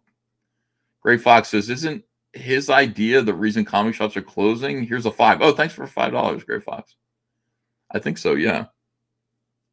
A lot of comic shops are closing down because there are fewer people even bothering to go in there to say this stuff sucks. That's a sad thing, too. Got a $10 super chat from Cerrone Almighty. I do what I want with my money. Oh, thanks. Thank you. I appreciate it. Give it to a fuckhead like me. Ugh. This is so depressing, man. This whole video is depressing. Now, maybe you really love the person you're entertaining. That's fine. But you're paying for entertainment. You are not paying for change. There you go. So, hello, all you motherfuckers who just... Well, all right. Look, a lot of people making their voices heard on social media is more effective. I'm going to put it to you this way. I'm not even going to argue with you about this. I think I'm 100% correct. People arguing on social media and letting their voices be heard on social media about woke comics sucking is more powerful, more effective, and a more likely cause for change than walking into your comic shop and telling the retailer that this stuff sucks. He knows it sucks. In fact, most people just stop going. See, that's the thing. The reality is people don't complain as much as they just stop revisiting. Like if I don't like a restaurant that I'm going to and they constantly serve me terrible food, do you think I'm going to keep going to the restaurant and telling the maitre d' that this shit sucks? No, I just stopped going, dude. I just stopped showing up and the restaurant closes down. Queen Bee, thank you for $5 and a frog head. I appreciate it. Thank you. Thor Odinson says, I stopped spending $200 a month at my local comic shop. Why would I go there and yell at the owner? He has no creative control over Marvel's comics. Thank you for $5, Thor Odinson, and 100% correct. What's he going to do about it? Well, he's just going to stop buying the comics too. I mean, in point of fact, like, not buying, like a customer not buying the comic book should have the same effect, just slower, than going in there and telling the retailer that you're not going to buy the comic. I'm not going to buy this because it sucks. But you don't have to tell him that. He's just going to see that copy that you normally bought but didn't still on his shelf. And then hopefully he'll adjust his sales accordingly. Decided to stream and cut this. I'm just telling you, rough truth. That's the world. Thanks for listening. What is this? He says, I'm just telling you that's the truth. All right, well, thanks, Perch. That's your truth. That's your truth, Perch. Boy, that was excruciating.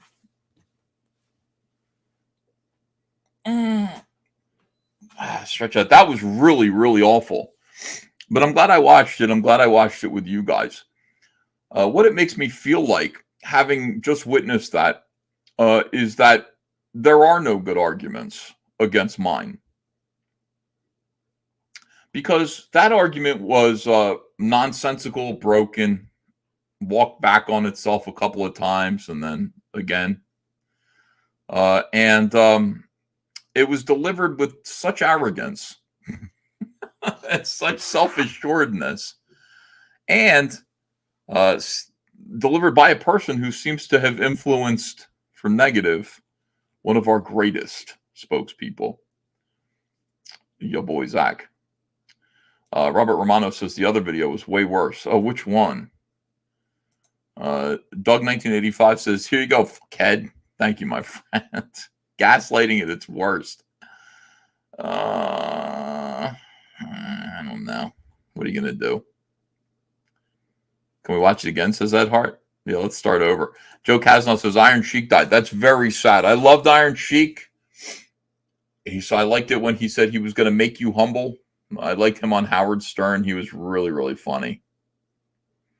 By the way, Alfred Ortiz is here. The sinister Alfred Ortiz says, showed Zach the light. Alfred Ortiz has to like that, man. When Alfred Ortiz, who is an SJW, sees Comics by Perch, like, he's got to be so excited to see the confusion, the gaslighting, the attempt to derail, the Comicsgate agenda. He must love it. He must be very happy. And that's just the way it is. All right, everybody. I don't know what to do now except to tell you thank you for your support. Jamie Max says Alfred's just retarded. I didn't know that. I'm sorry, Alfred. I don't. I want to thank you guys for joining me today on this that was 3.5 hours. That went quick. Ethan, eat a steak, says John. That's exactly why I'm leaving. I'm going to go eat a steak and go see if it's true that the Phillies were postponed. I'd like to watch the Phillies game, because if the Phillies... Is the Phillies on right now? Hold on. Is the Phillies on? Let me see. If I refresh this, I should know on Twitter if the Phillies are on. Dodgers are playing right now. Let me see. Phillies baseball. Tonight's game between... it's been rescheduled due to air quality. The game will be made up Thursday, June 8th. So not until tomorrow. There's no game today. All right. That's fine then. I'm glad I'm not missing anything. And I'm glad I didn't buy tickets. thank you, everyone. Thank you so much for joining us. Appreciate it. And now it's dinner time.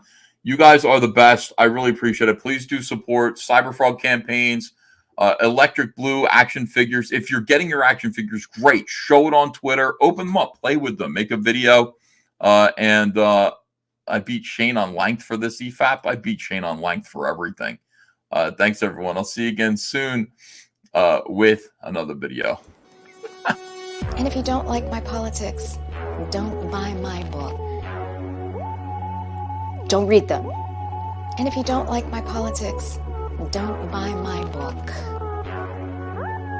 Don't read them. Girls read comics. Girls have always read comics. Problem solved. White boys, comic book reader. Don't buy my book. Don't buy my book. I literally can't even think. We can have a little conference on that. Would you please get your politics out of my comic books? Don't read them. What comic books are you reading? What comic books are you reading? Would you please get your politics out of my comic books? Don't read them. What comic books are you reading? What comic books are you reading? Comic book reader. Comic book reader.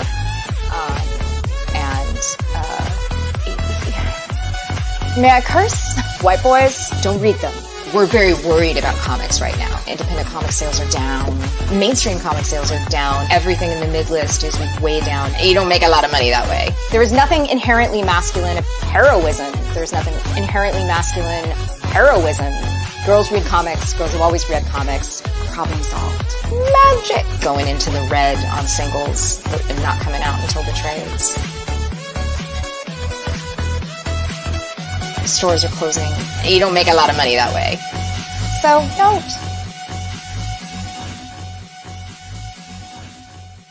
Comics are booming.